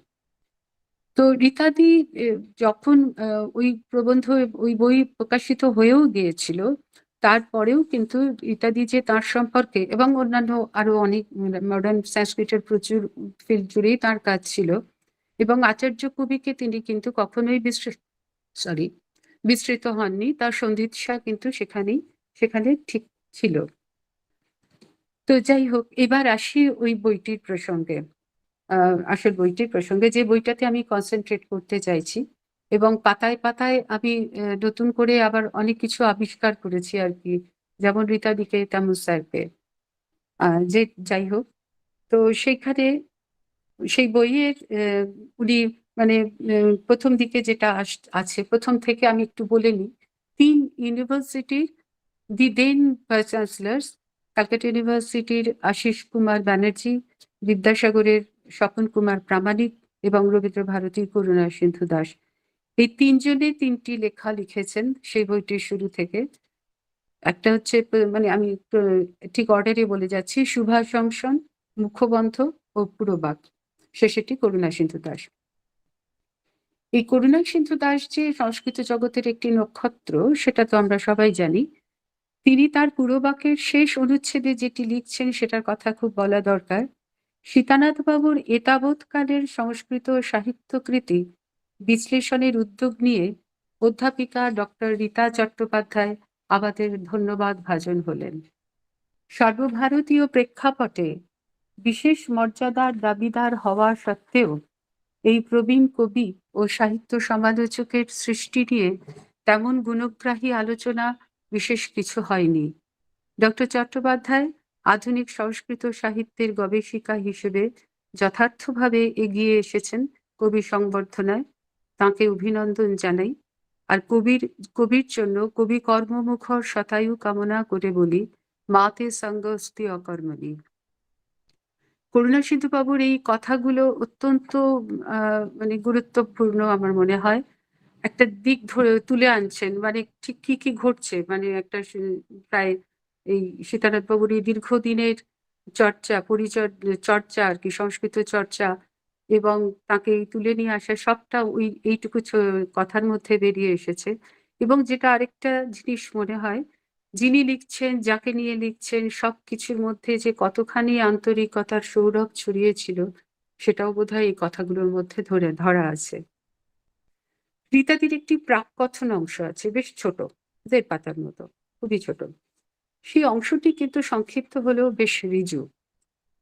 সেখানে অধ্যাপক দীপক ঘোষ সম্পর্কে একটি প্রসঙ্গ আছে, খুব টাচিং আর কি। দীপক বাবু ওকে বলেছিলেন, ম্যাডাম আপনি তো অনেক কাজ করলেন নাটক বা নাট্যকার বা নাট্যতত্ত্ব নিয়ে, একটু লঘুকাব্য নিয়ে কিছু লিখুন। আর তখন অলরেডি দীপক বাবু অনেক কিছু লিখছেন, প্রবাবলি সেজন্যে, প্রবাবলি কেন সেজন্যেই রীতাদির এটা একটা খুবই দুঃখ ওখানে করেছেন যে তিনি, হ্যাঁ, ওসব ওর গায়ে লাগে, ওসব ওর কিছু গায়ে লাগে না। আচ্ছা কেউ বোধহয় মাইক অন করেছেন, হ্যাঁ যাই হোক। তো সেখানে সেই জায়গায় সেই প্রসঙ্গটিও খুব টাচিং আমার মনে হয়েছে, যে তার সম্বন্ধে কিছু কাজ করবার আগেই তিনি কিন্তু প্রয়াত হন আর কি, দীপকবাবু। আর এইখানে এই যে পুরোবাক যে অংশটি যেখানে রীতাদি বলছেন, সেই অংশতে পুরোবাক তো করুণাবাবুর, সেখানে এমন শব্দগুলো ব্যবহার করেছেন উপাচার্যকে রেসপেক্ট দেখানোর জন্য, সেটাও আমার খুব মানে এত মানে ভালো লেগেছে ব্যাপারটা, যে করুণা সিন্ধু বর্ধাপনম বলে যে স্যারের যে শ্লোকাবলী ছিল, সেইখান থেকে উনি শব্দগুলোকে চুজ করে এখানে বসিয়েছেন তার এই অংশতে প্রাকথনে সৌজন্যাম্বুধর শাস্ত্রেষু অকুণ্ঠিতাদর, এবং একটি শ্লোকের লাইন লিখেছেন শ্রেয় নিধানং তব বুধমোহিতং জীবিতং প্রজ্জ্বলং স্যাৎ। এবং আমার মনে হয় ভীষণ অ্যাপ্টলি এগুলো কোট করেছেন। এই ধরনটি আমার অত্যন্ত অভিনন্দনযোগ্য বলে মনে হয়েছে। সীতানাথের বিভিন্ন দিক তুলে ধরার জন্য বইটির শুরুতে উনি অনেকগুলি ভাগ করেছেন। এই ভাগটা আমি আগের কিছুটা এতে বলি যে এই ভাগগুলো করার ভেতরে কিন্তু একটা সাংঘাতিক কৃতিত্ব থাকে, কারণ অনেকটা অভিনিবেশ না থাকলে এই ধরনের বিভাজনগুলো করা যায় না। আমি ভাগ বলছি এই কারণেই, উনি কোনো রকম নাম দেননি, পরিচ্ছেদ বা অধ্যায় বা কিছু, সে কারণে আমি ভাগ বললাম। এই 5টি ভাগে টোটাল আলোচনাটাকে উনি ভাগ করে নিয়েছেন। সীতানাথ আচার্য কোলন ব্যক্তিজীবন ও সারস্বত জীবন। 2 মৌলিক কাব্য, এখানে 6টি উপবিভাজন রেখেছেন: গীতিকাব্য, দেশাত্মবোধক কাব্য, বন্দনাগাথা, শোকগাথা, অভিনন্দন গাথা ও বিবিধ। 3 অনুবাদ কাব্য, মানে স্যারও সব ব্যাপারে খুব সচল ছিলেন তো। প্রবন্ধ, এখানেও 3টি উপবিভাজন আছে: কাব্যতত্ত্ব, কাব্য ও নাট্য সাহিত্য, কাব্য ও নাট্য সাহিত্য এবং বিবিধ। আর পঞ্চমটি হচ্ছে একেবারে তার খুঁজে বের করা বাচনরীতি ও উপসংহার। এই 5টি যে যখন বিভাজন করছেন তখনই কিন্তু, এবং তার উপবিভাজন রাখছেন, তখন কিন্তু বোঝা যায় যে কি অসম্ভব মানে গভীর অধ্যয়ন করেছিলেন এই লেখাগুলির প্রতি সম্বন্ধে আর কি তার ছিল। তো যাই হোক, এবার আমরা একটু একটু করে দেখব। অবশ্যই কারুর কোনো উৎসুক হলে তারা বইটা নিশ্চয়ই পড়বেন, বা হয়তো অনেকে পড়েওছেন। তো তবুও একবার আর কি একটুখানি ফিরে দেখা। ব্যক্তি জীবন ও সারস্বত জীবনের ক্ষেত্রে সীতানাথ বাবুর ব্যক্তি জীবন নিয়ে উনি একাধিক জায়গায় বলেছেন। 1939 সালে ডিসেম্বরে জন্ম রাসান গ্রামে, কিভাবে তার পড়াশোনা চতুষ্পাঠীতে, এবং পরে এটা আমাদের এই ইউনিভার্সিটির এডুকেশন সব রকম ভাবে। এবং এটা এখানে একটু বলিনি, যেহেতু আমরা স্যারের ক্লাসও করেছি, আমি দুজনের প্রতি আমার ট্রিবিউট এই কথার ভেতরে থাকছে আর কি। তো স্যারের যেহেতু আমরা সরাসরি ক্লাস করেছি, আমরা দেখতাম যে পরের পর মহাকাব্যগুলো তার মুখস্থ। এটা একটা আশ্চর্য, মানে ওই ছোট্ট থেকে ওইভাবে ট্রেন্ড হয়েছিলেন, এমন শুনে শুনেই সব মুখস্থ হয়ে গিয়েছিল। আর এইগুলোর মানে তার সারস্বত জীবনের আরো প্রচুর প্রচুর মানে ব্যাপার আছে, অনেক অ্যাওয়ার্ড, অনেক কিছু। বড়গুলো আমরা তো জানি, তার যেটা প্রেসিডেন্টস অ্যাওয়ার্ড বলুন, বা পরে একাডেমি অ্যাওয়ার্ড 2016 সালে কাব্য নির্ঝরির জন্য, এগুলো তো আমরা পরে জানি। তার আগে দুদিকেই উনি অনেক অনেক কিছু করে গেছেন। তো এই ব্যক্তিগত ব্যক্তি জীবন এবং সারস্বত জীবনের একটি পরিচয়ের পরে 11 পাতা জুড়ে, মানে 2008-এ বইটা প্রকাশিত হচ্ছে, তারও কিছু আগে লেখা আমি জানি, ধরে নিচ্ছি। তো সেইখানে 11 পাতা জুড়ে সীতানাথের বিভিন্ন লেখার উল্লেখ আছে। একটি অপ্রকাশিত গ্রন্থেরও তালিকা আছে। তার মধ্যে থেকে কয়েকটি তো আমাদের খুবই প্রয়োজন পড়ে, এবং সেটা কুন্তকের কথা আজকে কয়েকবার এসেছে। কুন্তকস্য কাব্যদর্শনম, অত্যন্ত প্রসিদ্ধ সংস্কৃতে লেখা একটি চমৎকার বই। আরো আরো অনেকগুলি গ্রন্থের কথা আছে। বইটির পাতায় পাতায় ছড়িয়ে আছে গ্রন্থকার রীতার মুগ্ধতার পরিচয়। এটা কিন্তু ঘটনা। আজকে আমরা ভাবুকের কথা শুনছিলাম, সমীক্ষকের কথা বলছিলেন, তত্ত্বাভিনিবেশী ইত্যাদি। আমি ধরেই নেব তত্ত্বাভিনিবেশী, কিন্তু আমি আশ্চর্য ভাবে লক্ষ্য করেছি পাতায় কোথাও কোথাও এতটুকুনো সীতানাথের কোনো ন্যূনতা বা ত্রুটি কিন্তু রীতাদির চোখে আসেনি। তিনি একটি অসম্ভব সহৃদয়তার সাথে মুগ্ধতা, আমি তো এক কথায় বলবো মুগ্ধতার সাথে কাজটি করে গেছেন। একেবারে আদ্যন্ত বলতে পারা যায় এক তন্নিষ্ঠ পাঠককে আমরা দেখতে পাই এখানে কবি ও প্রাবন্ধিক সীতানাথ আচার্যতে। এবং স্যার মানে সীতানাথ বাবু তার ভাববিলসিতম এই কাব্যগ্রন্থের শ্রদ্ধাঞ্জলি অংশের শেষে সহৃদয়দের উদ্দেশ্যে একটি শ্লোক নিবেদন করেছিলেন। শ্লোকটি কিরকম, মানে একদম শেষের দিকে অনেককে শ্রদ্ধা জানানোর পর এসেছেন আর কি এটাতে। কাব্যানুশীলনবশাৎ বিমলায় মানে येषां मनोमुकुरके सदृशानुभूतो मद्वर्णना सरसतानुभवे अस्ति शक्ति सर्वांश्चतान् सहृदयान् अपि সংস্মরামি। আর মানে কিভাবে সেই সহৃদয়কে তিনি মানে আগাম প্রণাম জানিয়ে রেখেছেন। কিন্তু অনেক কিছু মনে পড়ে যায় এই লাইনগুলো পড়তে পড়তে। অবভিয়াসলি আমাদের সকলেরই মনে পড়ছে অভিনব গুপ্তের লাইনগুলো, যেসাং কাব্যানুশীলনা, এইগুলো এরকম ধরনের ছাপ সীতানাথ বাবুর লেখার মধ্যে বারবারই দেখা যায়।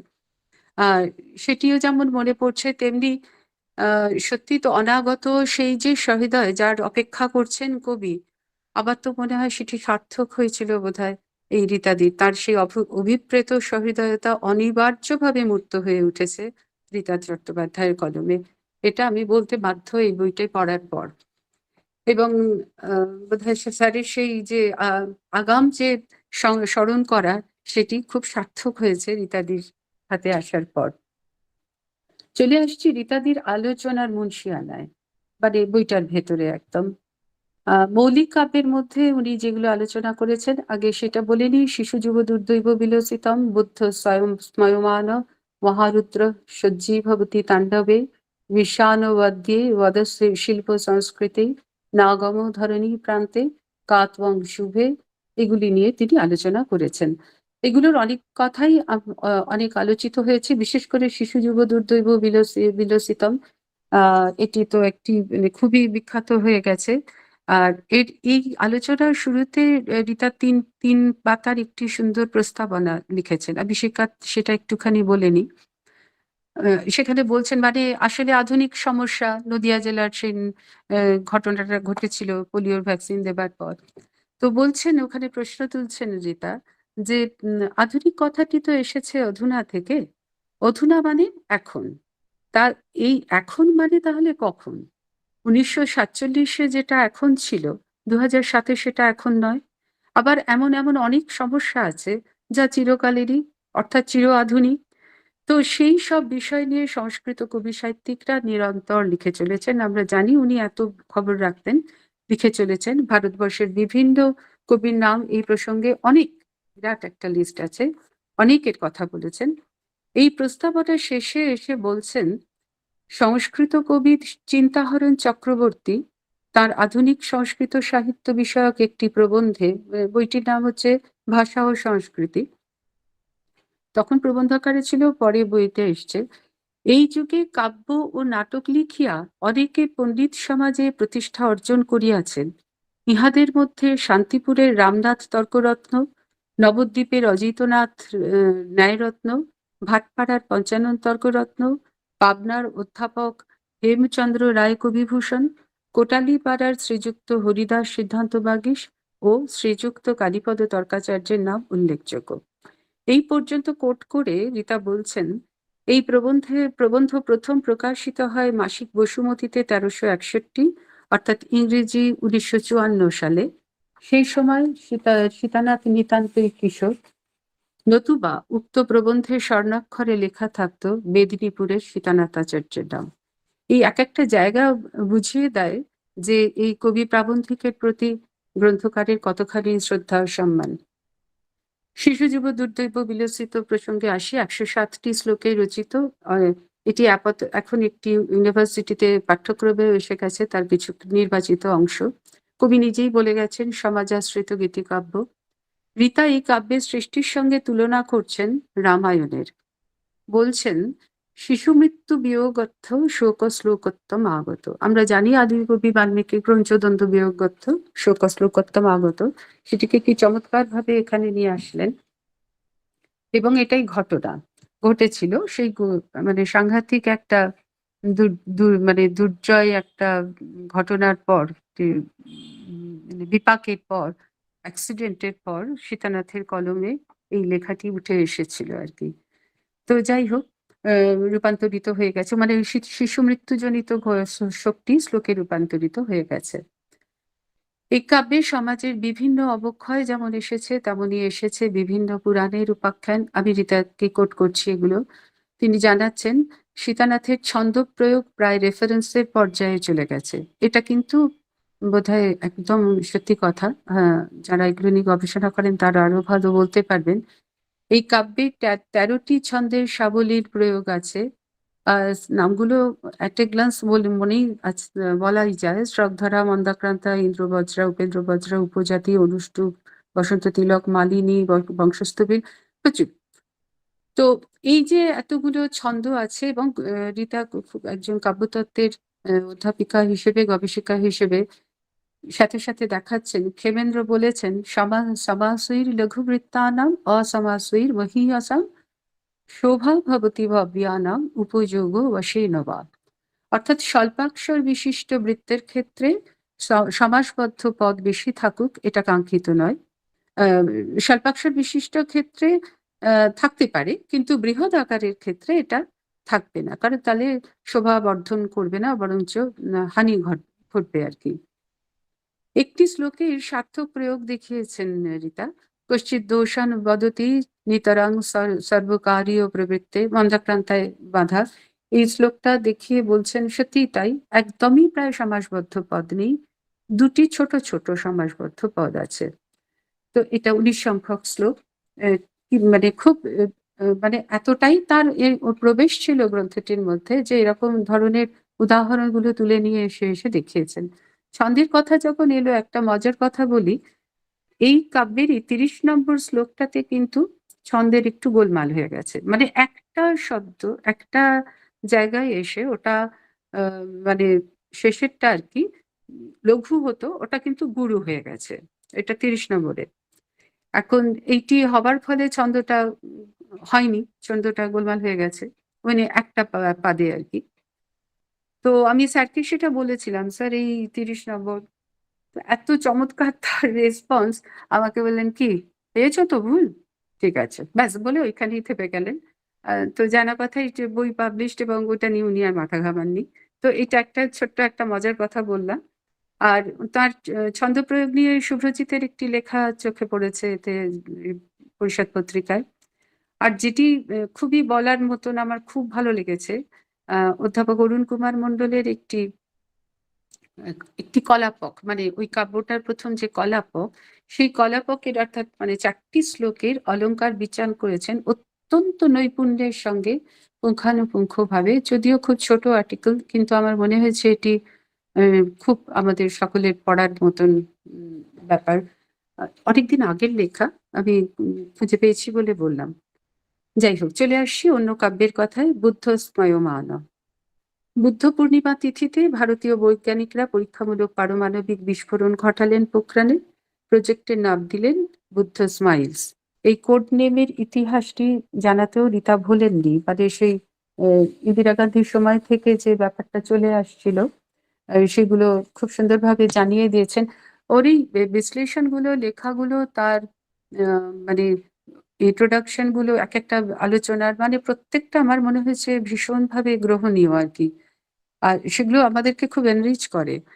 এই ২৩টি শ্লোক আছে এবং ২৩টি, সরি, এতে বোধহয় কথা হচ্ছে ১৬টার মতন শ্লোক আছে বুদ্ধ স্ময়মানতে, না আরো বেশি আছে। তো ২৩ নম্বর শ্লোকটাতে উনি সীতানাথ ভবভূতিকে অনুসরণ করে একটি শ্লোক লিখেছেন। এরকম আমি বারবারই বলবো যে এই যে সমস্ত মহাকবিদের এত প্রভাব তার মধ্যে ছিল, বারবার আমরা এই ধরনের জিনিস দেখতে পাই আর কি। রীতার বক্তব্য সব মিলিয়ে গীতিকাব্যটি সংস্কৃত কাব্য জগতে একটি অমলিন স্থান অধিকার করে থাকবে। পরের আসছেন মহারুদ্র সজ্জি ভবতি তাণ্ডবে। মহারুদ্র আসছেন, এই ভাবনা রীতাকে মনে করায় ওই মহামানব আসে। মানে অ্যামেজিং, মানে কথায় কথায় রবীন্দ্রনাথ, জীবনানন্দ, দ্বিজেন্দ্রনাথ, এত ধরনের কবিকে উনি স্মরণ করেছেন। এটা কিন্তু একটা দারুণ প্রাপ্তি ওর লেখা পড়তে গিয়ে। তো সবীরে শ্রূয়তে তস্য ডমরুধ্বনিরুৎকট দিগন্তে দৃশ্যতে তস্য জটাজুটতি চঞ্চল। এই জায়গাটার পরে উনি বলছেন, রীতা বলছেন, এই শ্লোক তাকে মনে করিয়ে দিচ্ছে, তোরা শুনিস নাকি পায়ের ধ্বনি, তার পায়ের ধ্বনি। মানে অসম্ভব সুন্দর। আমরা এই গানটার সাথে সকলেই পরিচিত, মুক্তধারায় আছে। বিভিন্নভাবে বিভিন্ন প্রসঙ্গে এই ধরনের উদ্ধৃতি আমরা পেয়েছি। এরপর চলে আসি কাত্তং শুভে। কাত্তং শুভে একটি স্বতন্ত্র কাব্যগ্রন্থ। আগেরগুলো তো এক একটি গ্রন্থে কোনোটা কাব্য নির্ঝরী, কোনোটা কাব্য সঞ্চয়ন, এগুলোর মধ্যে এসেছে। তো স্বতন্ত্র কাব্যগ্রন্থে একটি লিরিক কাত্তং শুভে। রীতা গীত কবিতার সম্বন্ধে চমৎকার ভাবে বলছেন, কবির ব্যক্তিগত অনুভূতি, কল্পনা, সৌন্দর্য ও সঙ্গীতের পাখায় ভর করে একটি নিটোল রসমূর্তি ধারণ করে। কি সুন্দর একটি ছোট্ট কথায় ছবিটা তুলে আনা। সেই সঙ্গীতময় বাকমূর্তিরই নাম গীতি কবিতা। তারপরে বলছেন, কাব্যখানির কোনো কোনো স্থানে সীতানাথের প্রতিভা এক অলৌক সামান্য মাত্রা লাভ করেছে। রোম্যান্টিসিজমের উদাহরণ দিতে গিয়ে বলেছেন, দু একটা শ্লোক মাঝে মাঝে কোট করেছেন, আমি আবার তার থেকেও দু একটা বেছে নিয়েছি। স্মৈতং হসিতং নিরীক্ষিতং ক্রমহীনং বহুজল্পিতং মুহু দ্বিতয়ং দ্বিতয়ং চতুষ্টয়ং সমভুজ্জাগরিতং দৃশাং চ নৌ। এই কাব্যের আলোচনাতেও রীতা সার্থকভাবে নিয়ে এসেছেন রবীন্দ্রনাথ বাল জীবনানন্দ অনেকবার। এইটার কথা বলতে গিয়ে আমি আবার একটুখানি ব্যক্তিগত জায়গায় চলে যাচ্ছি। একটা সকালে তখন স্যার লিখছেন কাত্তং শুভে, কমপ্লিট হয়নি বা হয়ে জাস্ট বোধহয় শেষ হয়েছে। তো আমি যে গেছি একদম ভোরবেলা, উনি টাইম দিতেন একটু ভোরের দিকে। যেই কড়া নেড়েছি, উনি কলিং বেল টিপেছি, উনি খুলে বললেন, এই রে তুমি এসে গেছো, ইস দেখো তো কি ভুল করেছি। কি স্যার? না মানে আমি আসলে কাত্তং শুভেতে অনেক ধরনের সম্পর্কের কথা বলতে চেয়েছি, কিন্তু আচার্যের সাথে শিষ্যার যে সম্পর্ক সেটা তো বলা হলো না, খুব ভুল হয়ে গেছে। তো মানে আমি এত মানে ভালো লেগেছিল। যাই হোক, এগুলো ছোট ছোট ব্যক্তিগত স্মৃতি উঠলে এসে যায় আর কি, এদের দুজনের কথা বলতে গেলেই। এইটি গেল। তারপরে আসছে ওয়াদাহে কবীন্দ্র। উনি যে যে অর্ডারে রেখেছেন রীতা, আমি সেই অর্ডারেই বলছি আর কি। ওয়াদাহে কবীন্দ্র একটি অত্যন্ত ভিন্ন স্বাদের কবিতা। কবির ব্যক্তিসত্তা ও কবি সত্তার মধ্যে একটি বিরোধ থাকে, খুব অসম্ভব সুন্দর। এবং ১৩টি শ্লোক আছে টোটালি। ১৩টি শ্লোকের মধ্যে ৫টি শ্লোকই শুরু হয়েছে মমাস্তি পৃচ্ছা ওয়াদাহে কবীন্দ্র। আমার কিছু বলার আছে, আমার কিছু জিজ্ঞাসা আছে, তুমি এবার বলো। এবং এই যে জিজ্ঞাসাগুলো, এগুলো দারুণ। ব্যক্তিসত্তা কবি সত্তাকে প্রশ্ন করছে যে তুমি যা যা বলছো সেসব ঠিক তো, তুমি নিজের জীবনে সেগুলো করছো তো। তো এটা একটা অসম্ভব সুন্দর একটি কল্পনা, নিঃসন্দেহে বলতেই হয়। তো এটার কথা রীতা উল্লেখ করেছেন। চলে আসছে এরপর দেশাত্মবোধক কাব্যে। সেখানে ৩টি কাব্যকে নিয়েছেন উনি, ভারত মাতা, স্বাধীনতা দিবস এবং ভারতং ভ্রাজতে। এই ৩টি কাব্যকে নিয়েছেন কবিতাকে। তো এই ভারতং ভ্রাজতে কবিতায় ভারতের ভৌগোলিক অবস্থানের সৌন্দর্য তুলে ধরেছেন। প্রথম দিকেই একদম তুলে ধরেছেন কবি। তা যথার্থভাবে আমি ওই জায়গাটা তুলে ধরেছেন যেটা, সেটার ওই প্রথম শ্লোকটা হয়তো অনেকের মনে আছে। উত্তরে প্রান্তরে পর্বত দুর্গম বিদ্যতে সন্ততং রক্ষণে তৎপর, দক্ষিণে প্রান্তরে সাগর দুস্তর বারিভির বন্দতে পাদকং যস্য। তো এই অদ্ভুত সুন্দরভাবে শুরুটা, মানে সত্যি তো ভারতবর্ষের ভৌগোলিক বৃত্তান্তটা অসম্ভব সুন্দর। এবং রীতা খুব একদম মানে এই কনটেক্সটে বলছেন যে এটা পড়তে গেলেই আমার যে দ্বিজেন্দ্রলাল রায় আর কি, কবি ডিএল রায়ের ওই যেদিন সুরিল জলধি হইতে উঠিলে জননী ভারতবর্ষ, উঠিল বিশ্বে সে কি কলরব, সে কিমা ভক্তি, সে কিমা হর্ষ। এই যে কবিতাটি, যেটিকে গান হিসেবেও গাওয়া হয়। তো এই প্রসঙ্গে একটি কথা বলি, মানে এটা উনি যে স্মরণ করেছেন এটা আমার ভীষণ ভালো লেগেছে। ভালো লাগার পেছনে আরেকটা কারণ হচ্ছে যে এই কবিতাটি বা এই গানটি ডিএল রায়ের পুত্র দিলীপ রায় কিন্তু সংস্কৃততে অনুবাদ করেছিলেন। আমরা অনেকেই হয়তো খবর রাখি না, তিনি অসামান্য সংস্কৃতবিদ ছিলেন। যদিও খুব বেশি ওর সংস্কৃত লেখা নেই, এবং উনি অনেকগুলো ভাষা জানতেন তো। এবং এইটিকে উনি ইংরেজি বা জার্মান ভাষাতেও তর্জমা করে বিদেশে যখন সান ফ্রান্সিসকোতে পড়িয়েছেন এটি ওদের শিখিয়েছেন, ইংরেজি অনুবাদটা ৩টি ভাষাতে অনুবাদ করেছেন। আমি যদি খুব ভুল না করি, সম্ভবত এই কবিতাটিকে অরবিন্দ ইংলিশে অনুবাদ করেছিলেন। তো এই সংস্কৃত অনুবাদটিতে আসি আপাতত। সংস্কৃত অনুবাদে উনি বলছেন, আরম্ভটুকুন একটু বলছি। ভারত মাতর ভুবন শরণ্যে যদা তমুদিতা সুনীল সিন্ধু কলধ্বনি ক অশ্রুত সান্দ্র ভক্তি কম্পিত পুলক অনিন্দ। মানে চমৎকার, আমি যারা সুযোগ পাবেন একটু পড়ে দেখতে পারেন। দিলীপ রায়ের সংস্কৃতও কিন্তু পড়ার মতন। যাই হোক, প্রসঙ্গত যেহেতু রীতা দেল রায়ের কথা এনেছেন সেজন্য আমি এই প্রসঙ্গতে গেলাম একটু। তো ভারতম রাজাতে মাতৃভূর নশ্চিরম, এই যে শ্রবিনী ছন্দ, এই যে এইটা নিয়ে উনি অনেকটাই আলোচনা করেছেন যে কিরকম ভাবে মানে 16টি শ্লোকের দেখুন 14টিতেই অন্তিম চরণে ফিরে ফিরে আসছে ওই লাইনটি, ভারতং ভ্রাজাতে মাতৃভূর নশ্চিরম। সত্যি বলতে কি, মানে এইটি আবৃত্তির ফলে একটা ঝংকার প্রায় অনুরণিত হতে থাকে। মানে সীতানাথের শব্দ ঝংকার কিভাবে যে পাঠককে অনুরণিত করে সেটাও একটা বেশ দেখার মতো করে দেখিয়েছেন রীতা। এবং সেখানে আবার ভ্রাজ ধাতুর সম্পর্কেও একটি চমৎকার আলোচনা, ছোট্ট একটু আলোচনা, যে ধ্রুপদী সংস্কৃত সাহিত্যে এই বহু প্রচলিত দিগন্ত পদ কিন্তু এটি নয়, যেটি সীতানাথ এখানে ব্যবহার করেছেন, এরকম বলে খানিকটা আলোচনা করেছেন এটির দিকে। একটি শ্লোক উদ্ধৃত করা যায়, মানে যার মধ্যে আর কি ভারতের জাতিগত বৈশিষ্ট্য অনেক লুকিয়ে আছে।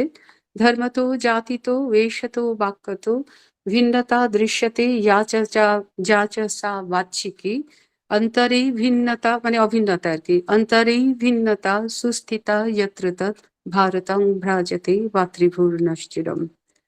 অব্যর্থভাবে নানা ভাষা নানা মত, এগুলো আমাদের মনে পড়ে যায়, রীতারও মনে পড়েছে, তিনিও জানিয়েছেন। তারপর বলছেন, একটি সাক্ষাৎকারে সীতানাথ বাবু বলেছিলেন, আমি তো গান জানি না, কিন্তু এবার রীতা বলছেন, ভারতং ভ্রাজাতে পড়তে পড়তে বারবার মনে হয়েছে এ তো সমপদী ছন্দে সুরারোপিত কোনো সহজ সুরের দেশাত্মবোধক গানের বাণী। মনে হয় সলিল চৌধুরীর মতো কোনো সুরকারের হাতে গানের বাণী পৌঁছলে ভাষাগত ব্যবধানটা আর থাকতো না। কি চমৎকার ভাবে দেখেছেন। যাই হোক, পরে চলে আসছি বন্দনা গাথা। আমি বুঝতেই পারছেন নিশ্চয়ই সব আলোচনা সম্ভব না, যদি কারুর ইচ্ছে হয় বা অলরেডি অনেকে পড়ে থাকতে পারে, তারা বইটার মধ্যে গেলেই দেখতে পাবে। এই পর্যায়ে বন্দনা গাথা যে পর্যায়টিকে নিয়ে আলোচনা করেছেন, সেখানে মহাদেব মহিম পঞ্চকম, ওঙ্কারনাথ বন্দনা, অনুকূল চন্দ্র বন্দনা, শরৎ প্রশস্তি, ঈশ্বরচন্দ্র বন্দনা, রামকৃষ্ণ বন্দনম, বিবেকানন্দ বন্দনম, সারদা স্তবনম। এই শেষের তিনটিকে উনি কিন্তু বলেছেন, ওখানে লিখছেন অপ্রকাশিত, যদিও আমরা প্রকাশিত অবস্থায় পেয়েছি কাব্য নির্ঝরিতে। এবং শুধু একটা নাম ওই প্রকাশনার সময় পাল্টে গেছে। এখানে রীতা বলেছেন রামকৃষ্ণ বন্দনম, ওখানে আছে শ্রী রামকৃষ্ণ প্রণমামি। তবে বিবেকানন্দ বন্দনম নামে কিন্তু দুটি কবিতা আছে। রীতাদি যখন লিখছেন কাব্য নির্ঝরিতে আসবে আর কি, তার আগে হয়তো পেয়েছিলেন নিশ্চয়ই কবির কাছ থেকে, সেটা নিয়ে করেছেন। কিন্তু কাব্য সঞ্চয়ে এটা আরো অনেকটা পরে 2000 সালে প্রকাশিত, 2016 সালে প্রকাশিত। সেইখানে মানে আরেকটি একই নামে বিবেকানন্দ বন্দনম নামে আরেকটি কবিতা আছে। সেখানে বারবার ওরকম ফিরে আসছে সীতানাথের যে স্টাইলটা, নমামি ভক্তি ভাবত বিবেকানন্দ স্বামীনম, এই চরণটি। তো 6টি শ্লোক আছে, 6টি শ্লোকেই এই লাইনটি চরণটি এসেছে। নিঃসন্দেহে বলা যায় এগুলো মানে অনেকখানি শ্রদ্ধা নিয়ে লিখেছিলেন বলে বোধহয় একবার লিখে শান্তি হয়নি, আবার লিখেছেন। যাই হোক, এই পোর্শনে এই অংশের মধ্যে মহাদেব মহিম পঞ্চকম, এটি নিয়ে রীতা প্রথম আলোচনা করেছেন। আমি দু একটা জায়গায় একটু ছুঁয়ে যাই, যে অনন্ত মহিমার মধ্যে আমার মনে পড়ে যেদিন এটা 2008 সালে ফেব্রুয়ারিতে রীতাদি যখন বলেছিলেন, এই মহাদেব ও মহিমা পঞ্চকম নিয়েও কিন্তু সেদিনে উনি কিছু কথা বলেছিলেন, এতটাই তাকে স্পর্শ করেছিল। তো মানে তখন তো অলরেডি বইটা লেখাও হয়ে গেছে। তো 5টি মহিমা কি কি মহাদেবের? না, মদন দহন মহিমা, দক্ষযজ্ঞ বিশাল বিনাশ মহিমা, তাণ্ডব নৃত্য মহিমা, ত্রিপুর দহন মহিমা, আর সমুদ্র মন্থনোত্থিত বিশ্বপান মহিমা। এই 5টি, প্রত্যেকটি মহিমা 3টি করে শ্লোকে বর্ণিত। অদ্ভুত অদ্ভুত সব স্টাইল। রীতা বলছেন সব শেষের 3টি শ্লোকে পঞ্চকথাটি নিয়ে যেন এক মজার খেলা খেলেছেন কবি। কিরকম, মানে তারপরে বলছেন যে কতটা পাণ্ডিত্য থাকলে এ খেলা সম্ভব, বৈদুষ্য ও কবিত্বের কি ধরনের মেলনে এ ধরনের শব্দক্রীড়া সম্ভব, তা বোধহয় একটু বিশ্লেষণের অপেক্ষা রাখে। মানে দেখিয়ে দিয়েছেন পাঠককে। এবারে ওখানে বলছেন মানে কতবার পঞ্চ কথাটা শ্লোক পঞ্চকম পঞ্চচামরই, মানে সেটা ছন্দের কথা, পঞ্চজনের পঞ্চবৃত্তি, প্রটাকে ব্র্যাকেটে রেখে প্রপঞ্চোত্তর পঞ্চাঙ্গনতি স্বর পঞ্চকম। রীতা বলছেন পড়তে পড়তে কবি জয়দেবের ভাষার অনুসরণে বলতে দ্বিধা নেই। শ্রী সীতানাথ ভনিতম ইতি গীতম সুখয়তু মহেশপদম উপনীতম। আমরা জানি শ্রী জয়দেব ভনিতম ইতি গীতম সুখয়তু কেশব পদম উপনীতম। ঠিক সেটা কি চেঞ্জ করে দিলেন একটু সীতানাথের জন্য। এবং সীতানাথ মানে যার মানে দাঁড়াচ্ছে আর কি, সীতানাথ রচিত এই গান শঙ্কর চরণে উপনীত, সকল ভক্তদের জন্য সুখ প্রদান করুক। তো এইভাবে উনি এই এক একটি করে আলোচনা করেছেন। বন্দনা বা প্রশস্তি প্রসঙ্গে আরো একটি দুটি কথা, বিশেষ করে একটি কথা বলবো, সেটি হচ্ছে শরৎ প্রশস্তি। কারণ এই বিবেকানন্দ বা এই ওকারনাথ, মহাদেব তো ছেড়েই দিলাম, এই যে সমস্ত আলোচনার ঊর্ধ্বে পাশাপাশি সীতানাথ যে একদম একেবারে শরৎ প্রশস্তিতে চলে আসছেন, এটি বেশ মানে ছুঁয়ে যায় ব্যাপারটা। এবং শরৎচন্দ্রের জন্মশতবর্ষে লেখা, এবং রীতাও এগুলোর প্রতি মানে অনেকখানি ইম্পর্টেন্স দিয়েছেন বলেই এগুলোকে দিয়ে এসছেন ওর আলোচনার মধ্যে। অবভিয়াসলি 1976 লেখা, 1876 আমরা জানি শরৎচন্দ্রের জন্ম ছিল। তো এমন এত বড় কথা সাহিত্যিকের সম্বন্ধে সীতানাথ মাত্র 8টি শ্লোকে তার পুরো ছবিটিকে তুলে আনার চেষ্টা করেছেন। সপ্তম শ্লোকে এসে বলছেন শতাব্দ সম্পূর্তি শুভোৎসব ক্ষণে, মানে এইখানে আর কি আমরা প্রার্থনা করি ভবন্তু তে জীবন বোধ বোধিতা সর্বে মনুষ্যা ইতিতে পরার্চনা। এটাই হবে সত্যি সত্যি পূজা তোমার, যদি তোমার জীবন বোধে আমরা বোধিত হতে পারি। এবং খুব সুন্দর শ্লোক। শরৎচন্দ্রের জীবনও যেমন সুন্দর, তাকে নিয়ে অনেক লেখালেখি হয়েছে। তো এই প্রশস্তিটা আমার ব্যক্তিগতভাবেও খুব পছন্দের আর কি। আর রীতা শাস্ত্রী শিরোনামের কথা উল্লেখ করেছেন, এটিও একটি আমাদের কাছে অনবদ্য জায়গা। কারণ লাল বাহাদুর শাস্ত্রীর যে করুণ সমাপন আমরা জানি, তাসখান্দে গিয়ে কিভাবে তিনি হয়েছিলেন, তার মৃত্যু হয়েছিল এবং কি অসম্ভব কষ্টের ভেতরে। তো সেগুলো লাল বাহাদুর শাস্ত্রীর বহু দিক নিয়েই এইখানে তিনি লিখেছেন। মহাপ্রয়াণে রচিত হয়েছে ওর এই গাথাটি, এই স্মরণ গাথাটি। তো সেইটাও একটা খুব মানে আমার তো মনে হয় সীতানাথের এই যে সিলেকশন গুলো, এবং তার থেকে আবার রীতাদি যেগুলোকে বেছে নিয়েছেন, এই সবটার ভিতরেই একটা ভারী সুন্দর কি বলবো একটা মানে প্রবাহ চলে গেছে আর কি, ভাবনা চিন্তার সমগোত্রীয় তার প্রবাহ। যাই হোক, আর এছাড়া অভিনন্দন গাথাতে লিখেছেন, শোকগাথা বলেও একটা আছে, সেখানে লিখেছেন অনেকের কথা, আমি আর সেটাতে ডিটেলসে আসছি না। হেরম্বনাথ চ্যাটার্জি, অশোক চ্যাটার্জি, দীপক ঘোষ যার কথা বললাম, এদের সকলের কথাই লিখেছেন। দীপক ঘোষের কথাটি একটু বলি, ইনি তো স্যারের ছিলেন, কলিগ ছিলেন সীতানাথ বাবুর। তো সেটি বাংলায় লেখা। সীতানাথ বাবু কিন্তু বাংলাতেও অনেক কিছু লিখেছেন, এবং সংস্কৃত যেগুলো লিখেছেন তারও অনেক সময় ইংরেজি অনুবাদ, বাংলা অনুবাদ করেছেন। সুনীল গাঙ্গুলির একটি ভূমিকাতে এটা বলাও আছে। ভাগ্যিস উনি বাংলায় অনুবাদ করেছেন, তাই আমি এগুলো পড়তে পারলাম। তো বাংলায় লেখা এই কবিতাটির সম্বন্ধে রীতা অত্যন্ত উচ্ছ্বসিত। আমি সেখান থেকে একটি লাইন বলছি। আমরা জানি দীপক ঘোষ রবীন্দ্রসঙ্গীতের সংস্কৃত অনুবাদ করে একাডেমি প্রাইজ পেয়েছিলেন। আমরা তাকে পেয়েছি টিচার হিসেবে না, পরবর্তীকালে দেখেছিলাম। রবীন্দ্রসঙ্গীত বহু সংস্কৃত ভাষায় রূপান্তর করে কীর্তি পেয়েছ উত্তম, একাডেমি পুরস্কার বিশিষ্ট সম্মান, এসব কথা তার সম্পর্কে লিখেছেন। পুরোটা অনেকটাই বড়। আর অভিনন্দন গাথার মধ্যে আরো এসেছিলেন রামারঞ্জন বাবু, মানে রামারঞ্জন মুখোপাধ্যায়, দিলীপ কাঞ্জিলাল, মানবেন্দু বন্দ্যোপাধ্যায়, নলিনীকান্ত মিশ্র, করুণা সিন্ধু দাস। ওর একটা আশ্চর্য ব্যাপার ছিল, যিনি যখনই কিছু একটা অ্যাচিভ করছেন, স্যারের এটা আমি খুব লক্ষ্য করতাম, তাকে তিনি যদি তার যিনি হন না কেন কিছুটা জানলেই তিনি ওটার উপর তাকে একটা সম্বোধিত করতেন তার শ্লোকাবলী দিয়ে। শুধু তাই নয়, এই প্রসঙ্গে একটু বলে নিই যে রীতাদিকে নিয়েও কিন্তু স্যার লিখেছিলেন একটি 29টি শ্লোকের একটা সেটা নাম দিয়েছিলেন 2009 আর কি 9 বর্ষে সারস্বত ভগিনীকাং অধ্যাপিকাং রীতাং প্রতি বিজয়া আপত্রী, কোনো একটা বিজয়ের সময় লেখা লেখা আর কি।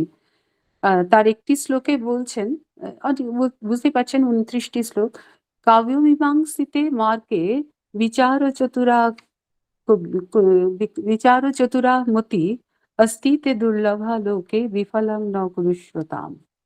তো রীতা রীতার সম্পর্কে তার এটা একটা কি বলবো প্রশস্তি বলি, তাকে সম্মান দিয়ে এটি এটি তিনিও লিখেছিলেন। মানে সম্মান জানানোটা বোধহয় একদিক থেকে হয় না, উভয়তই হয়, সেটাই হয়েছিল আর কি। চলে যাচ্ছি তার বিবিধ যে হেডিংটা করেছেন তাতে। সেখানে সবগুলো তো বলা যাবে না, তা অনেক অনেক কবিতার বিষয় এসেছে সেখানে। বিশেষ বিশেষ করে বিশেষ দিনগুলোতে যেগুলোকে স্মরণ করে সীতানাথ লিখেছিলেন, সংস্কৃত দিবস, বঙ্গে বিজয়া, বিজয়া, চায়গাথা, চায়স্তোত্রম, এগুলোর সময় নববর্ষ ইত্যাদি। তো দোল পূর্ণিমাটা চমৎকার একটি মানে দোলায়িত করে দেবারই মতন কবিতা আর কি। শব্দ সম্ভারে সীতানাথের কোনো তুলনা ছিল না। উৎসব মানে দোল উৎসবকে উপলক্ষ করেই লেখা। একাধারে রীতা বলছেন, একাধারে বাংলা মুক্ত ছন্দে আবার সংস্কৃত ছন্দের মেলবন্ধন। রীতার কথায় আমি বলি, অনেক লিখেছেন, আমি খুব সামান্য অংশ বলছি, যে দোলায়তে দোলাভিধানে দোলোৎসবই লগতি মনসি দোলা দোলায়মানা দোলায়তি দোলিকা দোলাধিনাথ। এইভাবে দোল শব্দটি অসাধারণ মুন্সিয়ানার সঙ্গে কবি প্রয়োগ করে গেছেন।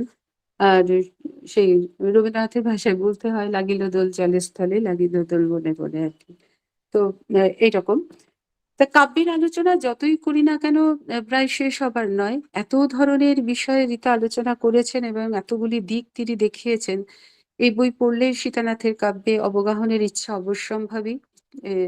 মানে এটা কিন্তু ঘটনা যে এতকাল যতটা না পড়েছি, সত্যি কথা এই কদিনে যেন মনে হচ্ছিল আরো ডুবে যাই পড়তে পড়তে।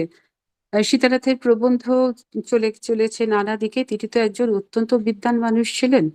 কাব্যতত্ত্ব নিয়ে তো প্রশ্নই ওঠে না, এত লিখেছেন। পুস্তকের কথা অলরেডি বলেছি। এছাড়া বিভিন্ন অলংকারের সমীক্ষা, এইটা একটা অতি উচ্চকোটির লেখা। তার অপ্রস্তুত প্রশংসা, বিভাবনা ইত্যাদি এই ধরনের লেখা। এবং নাট্যতত্ত্ব নিয়েও বিভিন্ন বিষয় দিয়ে সীতানাথের প্রবন্ধ আছে। তো আমি বিশেষ করে বলবো যে অলংকার তত্ত্বের দিকটা তার অত্যন্ত, এবং খুব ব্যক্তিগতভাবে স্যারকে খুব কাছ থেকে দেখেছি বলে এইটুকুন বলতে পারি, তার যে অলংকার বিচার মানে সেটা কিন্তু একটা দারুণ পর্যায়ে। এবং বারবারই আক্ষেপ করে বলতেন, বুঝলে তত্ত্বটাও পড়লাম কাব্যটাও পড়লাম, কিন্তু তত্ত্বের সাথে কাব্যকে মিলিয়ে নিয়ে বেশি আলোচনা করে উঠতে পারলাম না, এগুলো পরবর্তীদের জন্য রইল, তারা যেন করে। এটা কিন্তু একাধিকবার আমি এই কথাটা স্যারের কাছ থেকে শুনেছি আর কি। এবং যত দিক তিনি দেখিয়েছেন, এবং রীতাও তাকে দেখানোর সময় এত দিক দর্শন করেছেন যে সেগুলো ডেফিনেটলি আজকেই হচ্ছিল রীতাদির কাজ নিয়ে গবেষণার কথা। এবং আমি একই সাথে বলবো, সীতানাথের কাজ নিয়ে অলরেডি কিছু গবেষণা হয়েছে, সেও অনেক অনেক দিকে গবেষণার পথ দেখায় আর কি। শেষ ভাগটিতে এসে বলছেন যে আছে যেটা, সেটা হচ্ছে বাচন রীতি। এই বাচন রীতি যে অংশটা, সেখানে তো উনি ওখান থেকে পুরো যা যা যা যা ওর মনে হয়েছে অনেক কিছু, বিরাট বিরাট আলোচনা ওটা। সেইখানে উনি শব্দবিন্যাসের নৈপুণ্য হিসেবে একটা মানে সংস্কৃত শব্দের পাশাপাশি সীতানাথ কি কি শব্দকে সংস্কৃতায়িত করে দিচ্ছেন। যেমন ধরুন রোবট, পটকা, তুবড়ি, দাদাজনক ইত্যাদি শব্দকে ওর রচনার মধ্যে ঠাঁই দিয়ে তিনি প্রায় সংস্কৃততে ব্যবহার করার যোগ্য করে তুলেছেন আর কি। এই কথাগুলোর কথা উনি বলেছেন রীতা। এবং বইয়ের একদম শেষ অনুচ্ছেদে এসে বলছেন, হে আচার্য কবি, তোমার মধ্যে দুই প্রতিভা, কারো ইত্রী ও ভাবইত্রীর বিরল সমন্বয় আমাদের বিস্ময় উৎপাদন করে। কল্যাণীতে মতির উভয়থা বিস্ময়ং নস্তানতি। এখন এটা তো রাজশেখরের কথা আমরা জানি, এবং এটা শুধু এইখানে নয়, উনি বহুবার মানে স্যারের সম্পর্কে বলা বলুন বা অন্যান্য লেখাতেও আমরা বারবার এই প্রতিভার দিকটাতে উনি কিন্তু এই রাজশেখরকে কোট করে এই জায়গাটার কথা তুলে আনার চেষ্টা করেছেন, মানে চেষ্টা করেছেন কেন বলেছেন আর কি। তো আমার একটা, এটা হয়তো ঠিক করবে না, মানে সমান দিকে যায় না, যেহেতু আমি খুব রিসেন্টলি গল্পটা পড়েছি সেজন্য আমার এটা বলতে গেলেই গল্পটার দিকে আর যাচ্ছি না, কিন্তু ওখানে অলডাস হাক্সলির একটি গল্প আছে ইয়াং আর্কিবেটিস, সেই গল্পতে উনি বলছে যে যারা জিনিয়াস, যারা মেন অফ জিনিয়াস যারা, তারাই অ্যাকচুয়ালি ট্রু মেন, তারাই এই পৃথিবীর আসল মানুষ। আর আমরা যারা, আমরা হচ্ছি, আমরা ওই মানে কি, আমরা মানে জাস্ট লার্ন করি সেই সেই সমস্ত আসল মানুষদের থেকে, আমাদের খুব একটা কোনো অস্তিত্বের দাম নেই। উনি ওখানে বলছেন, আল্লাহ সাকসলি, গল্পটি অপূর্ব, অত্যন্ত বড় গল্প। একটি মানে কৃষকের একটি ছেলের অত্যন্ত প্রতিভা ছিল, তাকে নিয়ে, সেই হচ্ছে এখানকার নায়ক, তাকে নিয়ে গুইডো আর কি। তো সেইখানে সেই জায়গাটা আমাকে খুব স্পর্শ করে। হয়তো এই জিনিয়াস, সে একটু ম্যাথামেটিক্সের দিকের ছিল, সেই জিনিয়াস আর কবি প্রতিভাকে আমরা হয়তো একসাথে ফেলতে পারি না, বা পারি সেটা বিচার্য, কিন্তু প্রতিভার কথা বললে আমার কিন্তু ওই কথাগুলো খুব মনে পড়ে যায়, অলডাস হাক্সলির গল্পের ওই লাইনগুলো। খুব বড় গল্প, সুন্দর গল্প, যারা পড়েছেন তারা জানেন। আমি আর শেষ করে আনি যে, তো যেখানে বলবার মানে সবই বলা হয়ে গেল, আমি খুবই সংক্ষেপে বললাম বইটির কথা। শ্রী অরবিন্দ তার শিষ্য দিলীপ কুমার রায়কে একবার চিঠিতে, তাতে এই শিষ্য গুরুতে প্রচুর আলোচনা হতো, প্রচুর। দুজনেই কবি, দুজনেই অসম্ভব পড়াশোনা, দুজনে স্কলারশিপের কোনো মানে কি বলবো, মানে কোনো মানে শেষ পাওয়া যায় না, গভীরতার আহ, শেষ করা যায় না আর কি। তো এই দুজনে যখন আলোচনা হতো বিভিন্ন বিষয় নিয়ে, এপাশে দ্বিজেন্দ্রনাথের কাব্য আসছে, অনেক কাব্যের কথাও আসছে, ওর অনেক কিছু প্রশ্ন থাকতো অরবিন্দের কাছে, এবং সেই প্রশ্নগুলো করতেন যখন, আমরা জানি অরবিন্দের সমস্ত বিষয় নিয়ে প্রচুর লেখা আছে, এক জীবনে সেই সব লেখা পড়ে ওঠাই বোধহয় ভীষণ দুরূহ কাজ। তো যাই হোক, সেখানে একটা জায়গায় বলেছিলেন, দেয়ার আর অনলি টু জাজেস whose verdict can not be disputed, the world and time. একদম অব্যর্থ সত্য কথা। মানে ওর হয়তো কিছু অভিযোগ ছিল বা কিছু প্রশ্ন ছিল, এদেরকে কেন ঠিক মতন করে করা হচ্ছে না। তো উনি বলেছিলেন যে দুজন মাত্র আলটিমেট জাজ আছে, একজন ওয়ার্ল্ড, একটা হচ্ছে ওয়ার্ল্ড আর একটা হচ্ছে টাইম। আমার মনে পড়ে যায় না ভগবতীর কথা, বা কালোচ্ছায়ং নিরবধি বিপুলা আচবৃদ্ধি। তো যাই হোক, সেই এই অমোঘ সত্য কথাটিকে মাথায় রাখতে পারি আমরা। এটা অরবিন্দের কথা, একদম সত্য কথা তো অবশ্যই, এবং এটা আমরা জানি এটা কতদূর সত্য, যেগুলো চিরস্থায়ী হবার নয় সেগুলো অচিরে সত্যি বিনাশ চলে যায় মানুষের বিস্মৃতিতে। তো এই কথা এখনো আমরা জানি না। সীতানাথের রচনা, বিশেষ করে তার কবিতা বলি, যেটা ক্রিয়েটিভ রাইটিং, সম্বন্ধে ভবিষ্যৎ কি ভার্ডিক্ট দেবে, ভবিষ্যতের কাল কি ভার্ডিক্ট দেবে। কিন্তু রীতা চট্টোপাধ্যায় তাঁর সমকালে সীতানাথ আচার্যকে যেভাবে সমাদর করে গেছেন, তার জন্য তাঁর প্রতি আমাদের অশেষ শ্রদ্ধা ও কৃতজ্ঞতা রয়ে গেল। আমি এই সুযোগে দুজনের প্রতি আমার একান্ত শ্রদ্ধা ও সম্মান জানাচ্ছি। শেষ করছি। নমস্কার।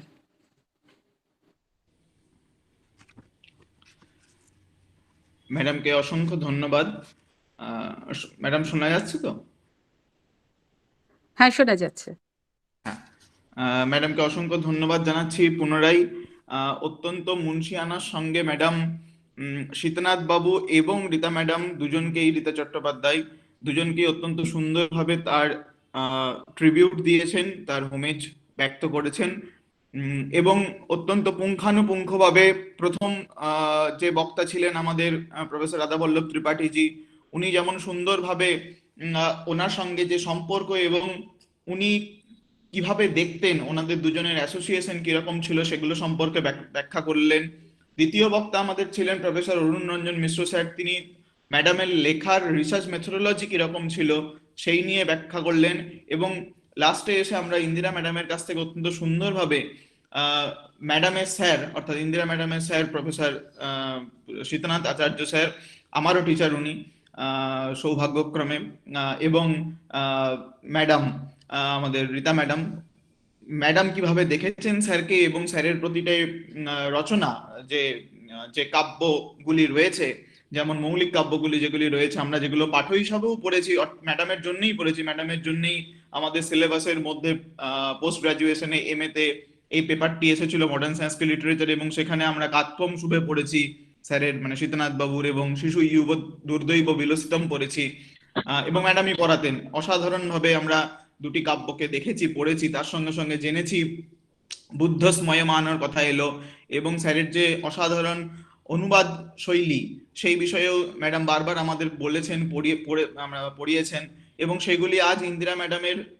মুখ থেকে শুনে, এবং ম্যাডামের যে চিন্তা ভাবনা, ম্যাডাম অত্যন্ত দক্ষ একজন সমালোচক সংস্কৃত সাহিত্যের, যেভাবে ম্যাডামকে আমরা জানি, সেটা শুনে আমরা অত্যন্ত মনোমুগ্ধ এবং অত্যন্ত হৃদ্য তার বক্তৃতা ছিল ম্যাডামের উপরে। অত্যন্ত সুন্দরভাবে তিনি প্রতিটি কাব্য নিয়ে, প্রতিটি ধারা নিয়ে যেভাবে ম্যাডাম ব্যক্ত করেছেন শীতনাথ বাবুর কবি এবং প্রাবন্ধিক যে বইতে, সেটা অত্যন্ত সুন্দরভাবে করেছেন। আমার এখনো মনে পড়ে ম্যাডামের যেমন অবদান ছিল স্যারকে সংস্কৃত পশ্চিমবঙ্গের বাইরে যেভাবে বিখ্যাত করা এবং তার প্রেসিডেন্ট অ্যাওয়ার্ড পাওয়ানোর ক্ষেত্রে ম্যাডামের যে ভূমিকা ছিল, স্যারেরও সেই ইচ্ছা কিন্তু বারবার ছিল যে ম্যাডাম যাতে প্রেসিডেন্ট অ্যাওয়ার্ড পান। এই প্ল্যাটফর্ম পেয়ে আমি এটা বলতে মানে বাধ্য হচ্ছি যে, এবং বলার একটা সুযোগ রয়েছে যে সকলে জানা উচিত যে স্যারও কিন্তু অনেক চেষ্টা করেছিলেন। যাই হোক, সেটা হয়ে ওঠেনি, আমাদের দুর্ভাগ্য, সংস্কৃত সাহিত্যেরও দুর্ভাগ্য, এটা হওয়া উচিত ছিল, কিন্তু স্যারের সেই অবদান, সেই প্রচেষ্টা ছিল অন্তিম দিন পর্যন্ত, সেটা কিন্তু আমরা কয়েকজন অন্তত ম্যাডাম জানবেন, আমরা কিন্তু এই বিষয়ে সাক্ষী।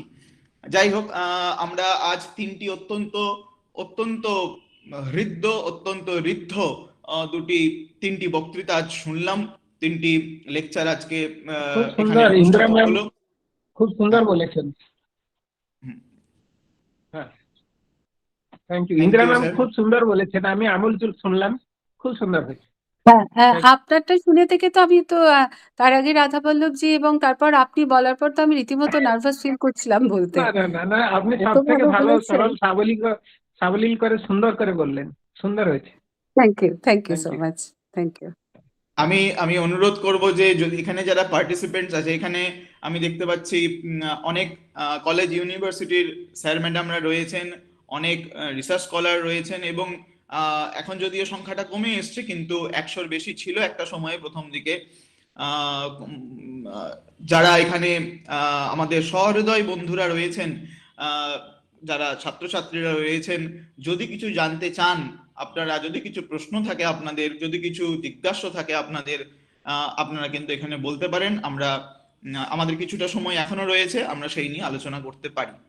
আমাদের দুই বক্তাও রয়েছেন আমাদের সঙ্গে বরাবরই, প্রথম থেকে শেষ পর্যন্ত প্রফেসর বিজয়া গোস্বামী ম্যাডামও ছিলেন, এবং এখানে উপস্থিত ছিলেন কালকের যে দুজন বক্তা। আমি এই সুযোগ নিয়ে এটাও বলে রাখি যে কালকে একই সময়ে আমরা 6টা থেকে শুরু করব। প্রথম বক্তা রয়েছেন প্রফেসর হরিদত্ত শর্মাজি, ম্যাডামের অনেক দিনের বন্ধু, তিনি ম্যাডামের কাছ থেকে এনার সম্পর্কে জানা, এবং ম্যাডামের যাদবপুর ইউনিভার্সিটির পথ চলার সাথী প্রফেসর বিজয়া গোস্বামী, এবং আমরা অত্যন্ত সুচিন্তিতভাবে আমরা শেষ যে বক্তাকে রেখেছি, তিনি বয়সে অত্যন্ত নবীন, কিন্তু ম্যাডাম সম্পর্কে বলার জন্য যোগ্য বলে আমার মনে হয়েছে বা আমার বিভাগের মনে হয়েছে। তিনি হলেন ম্যাডামেরই ছাত্রী, তার মুখ থেকেও কিছুটা শোনা আমাদের প্রয়োজন, যে একজন ছাত্রী তার গাইডকে, তার টিচারকে কিভাবে দেখছেন।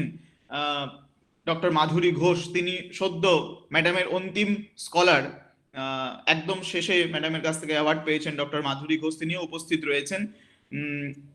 আমাদের কালকে তিনজন বক্তা, আমি আগ্রহ করব, আমি আকাঙ্ক্ষা রাখবো যে প্রত্যেকেই আপনারা আজকে যারা উপস্থিত ছিলেন কালকেও থাকবেন, এবং এই ম্যাডামের প্রতি এই যে ট্রিবিউট রয়েছে, এই যে আমাদের শ্রদ্ধার্ঘ, সেটা যেন সম্পূর্ণ হয়, সেই অনুরোধ আমি রাখবো। এখন আমি আমাদের উপস্থিত একটা কথা সৌম্যজিৎ, কালকে কি এই সময় শুরু হবে? 6টায় ম্যাডাম শুরু হবে। হ্যাঁ, ওকে, আমি কাল জয়েন করব, শুনবো একটু। নিশ্চয়ই madam, thank you so much. কারো যদি কোনো জিজ্ঞাসা থাকে তারা কিন্তু অবশ্যই এখানে বলতে পারে। পোখরাজ আছে প্রথম থেকে শেষ পর্যন্ত, যদি কিছু বক্তব্য। আমি মুগ্ধ, মানে 3টি বক্তব্যই এত ভালো হয়েছে সৌম্যজিৎ দা, এতটা সমৃদ্ধ হলাম। ডক্টর রাধাবল্লভ ত্রিপাঠীকে নিয়ে কি বলবো, তোমাকে ধন্যবাদ যে তাকে শোনার একটু যদি ছবিটা অন করা যেত, একটু ভিডিওটা যদি অন। হ্যাঁ নিশ্চয়ই নিশ্চয়ই, 1 মিনিট। হ্যাঁ সৌম্যজিৎ দা, ধন্যবাদ তোমাকে যে তুমি রাধাবল্লভ ত্রিপাঠীকে শোনার সৌভাগ্য করে দিলে এমন একটা বিষয়। রাধাবল্লভ ত্রিপাঠীকে আমরা প্রথম চিনতে শিখেছিলাম ম্যাডামেরই মুখ ধরে, মানে ম্যাডামের বর্ণনার মাধ্যমে, এবং ম্যাডামের সৌজন্যেই উনাকে আমরা সেমিনারেও পেয়েছিলাম, তোমারও হয়তো মনে থাকবে সে কথা। এবং রাধাবল্লভ ত্রিপাঠীকে শুধু পড়ানো নয়, মানে তাকে তার বিষয়ে উৎসাহ, তার কাজ নিয়ে উৎসাহ, তার প্রতি উৎসাহী করে তোলার প্রথম কাণ্ডারি কিন্তু ম্যাডাম। এবং সেই মানুষটি আজকে যখন ম্যাডামকে নিয়ে বলছেন, আমরা যারা ম্যাডামের ছাত্রছাত্রী তাদের একটা অন্য আবেগ কাজ করছিল। সেইটা তো একটা বিশেষ জায়গা। এবং অধ্যাপক ডক্টর অরুণ রঞ্জন মিশ্র এমন ভাবে বললেন, এটাই বোধহয় দিগদর্শন পণ্ডিতদের কাছ থেকে। ভবিষ্যতে আবার যখন ম্যাডামের রচনাগুলো, ম্যাডামের সৃষ্টিগুলো আমরা ম্যাডামের বইগুলো পড়বো, ওই জায়গাগুলো মাথায় রাখবো যে উনার রচনা রীতির যে জায়গাটা উনি ধরেছেন, দারুণ ইন্টারেস্টিং। আর পরিশেষে ডক্টর ইন্দিরা চ্যাটার্জির কথা কি বলবো, মানে সীতানাথ আচার্য কবি ও প্রাবন্ধিক যখন প্রকাশিত হয়, আমরা সদ্যই তখন সেটা সংগ্রহ করি, কারণ যখন আমরা সেটা সম্পর্কে জেনেছিলাম ম্যাডামের বইটি সম্পর্কে, এবং সেই নিয়ে ম্যাডামের সাথেই সরাসরি বহু কথা হয়েছে। কিন্তু ইন্দিরাদির, মানে ইন্দিরা ম্যাডামের বর্ণনাতে এ যেন এক অন্য দিগদর্শন হলো, মানে সীতানাথ আচার্যকে নিয়ে এবং রীতাদির রচনা নিয়ে একটা অন্য রকমের দিগদর্শন পেয়েছি আমরা। আমি তো খুব আপ্লুত, এবং সব কৃতজ্ঞতাই পঞ্চানন বর্মা ইউনিভার্সিটিকে জানাই, সৌম্যজিৎ তোমাকে জানাই যে আমাদের অতি প্রিয় ম্যাডামকে নিয়ে তোমরা এরকম একটা সেমিনার আয়োজন করেছো, এবং আজকের এইরকম 3জন বিদগ্ধ বাগ্মী বক্তাকে রেখেছো, যারা আমাদেরকে অনেকটা পথ দেখালেন, একটা আলো দিলেন। এটুকুই বলি, আগামীকালের জন্য অপেক্ষা করছি। অনেক অনেক ধন্যবাদ। বকরাজ অনেক দিনের ম্যাডামের ছাত্র, ম্যাডামের সঙ্গে অনেক কাজ করেছে, মেঘদূত কাব্য নিয়ে অনেক কাজ করেছে আমি জানি। আমাদের সঙ্গে সৈকত দা রয়েছেন, রবীন্দ্রভারতী ইউনিভার্সিটি। সৈকত দা যদি কিছু বলো। সৈকত দাস, ডক্টর সৈকত দাস।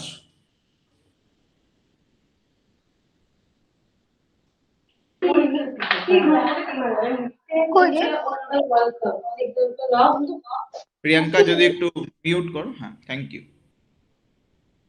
আচ্ছা, যদি অন্য কেউ কিছু বলে।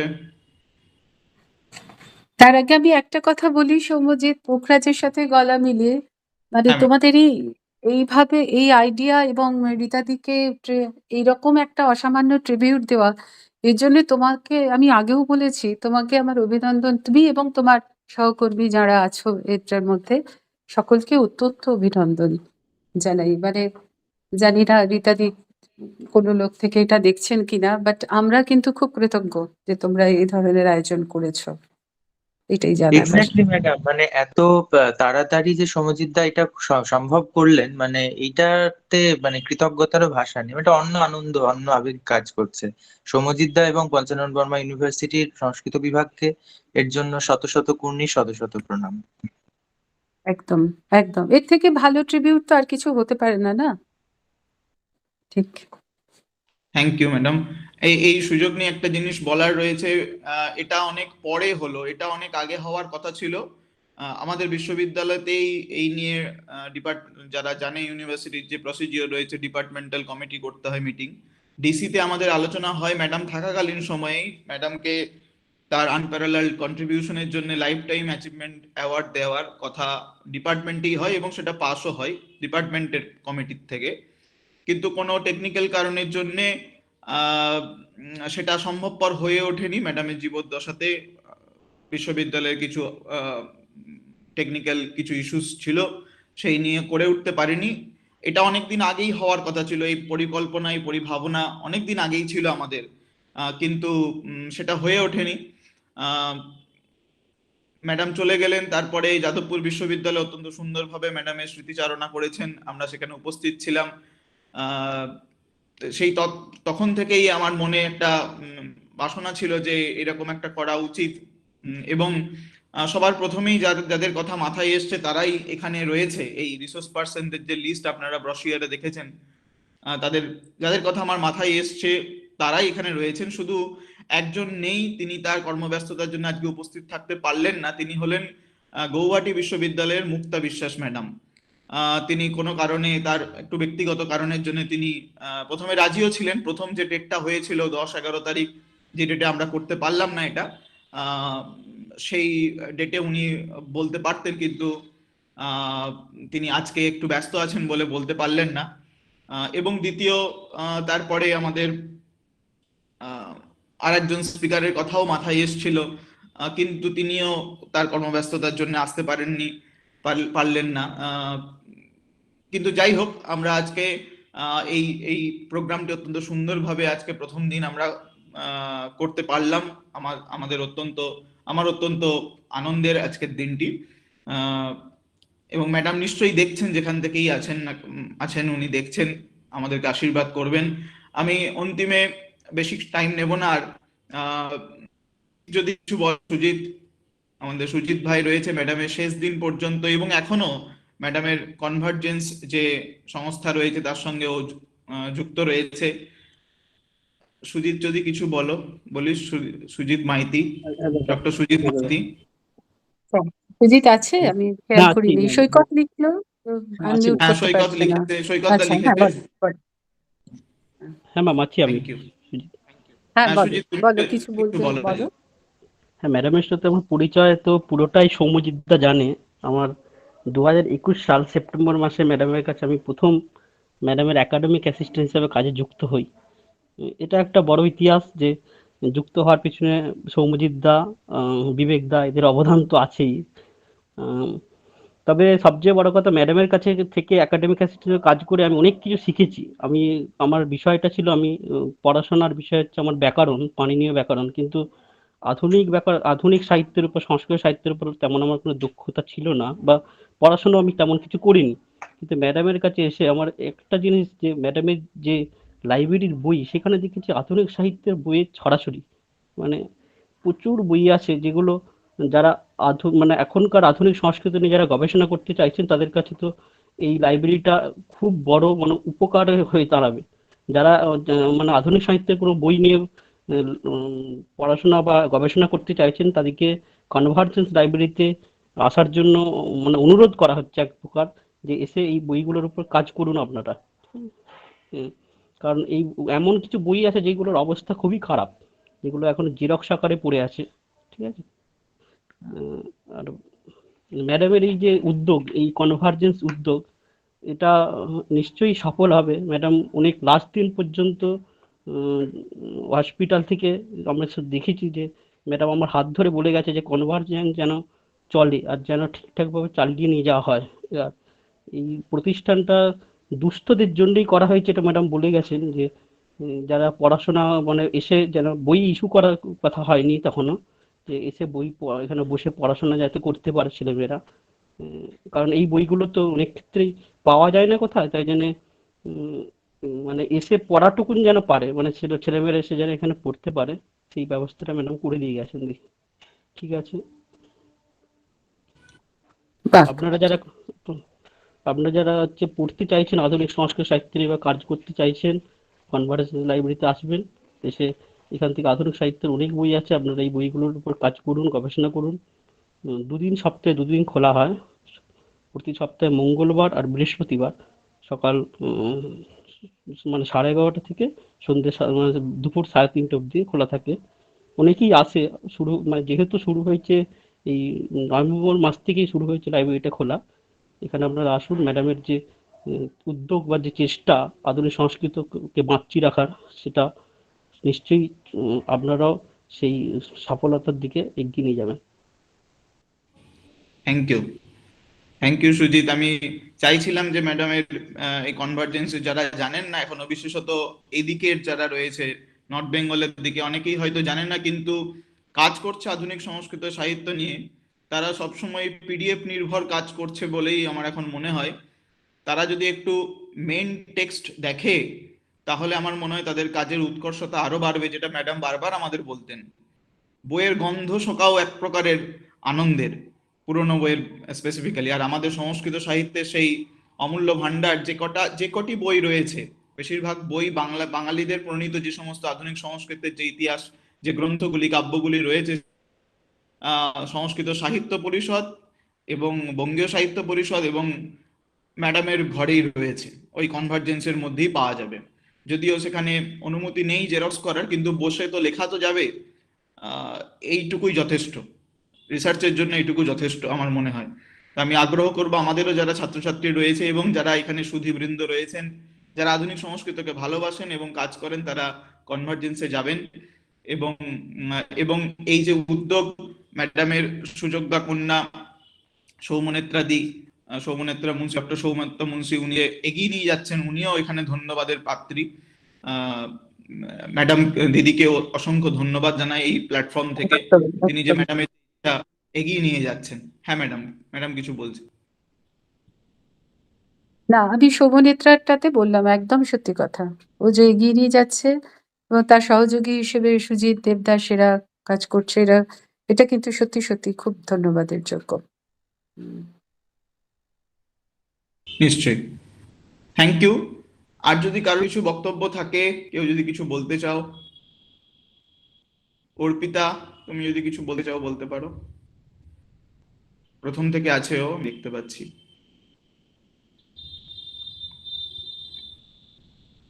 গৌতম মহন্ত, হ্যাঁ বলো। তিনটি বক্তৃতাই খুব ভালো লেগেছে, খুব সুন্দর লেগেছে। বিশেষ করে অরুণ রঞ্জন স্যারের যে বক্তৃতা শুনলাম, তার থেকে অনেক কিছু জানতে পারলাম। বই কিভাবে পড়তে হয়, তার লেখাগুলো কিভাবে পড়বো, এখন কিছুটা ধারণা এসেছে। আমি অরুণ রঞ্জন স্যারের কাছে ওই বই দুটোর নাম আবার জানতে চাইবো, যেটা তিনি উল্লেখ করেছিলেন। একটা তো 20th সেঞ্চুরি সংস্কৃত লিটারেচার, আরেকটার যেটা নাম উনি বলেছিলেন ওটা আমি শুনতে ভুলে গেছি, ওটার নামটা যদি উনি আরেকবার বলেন স্যার।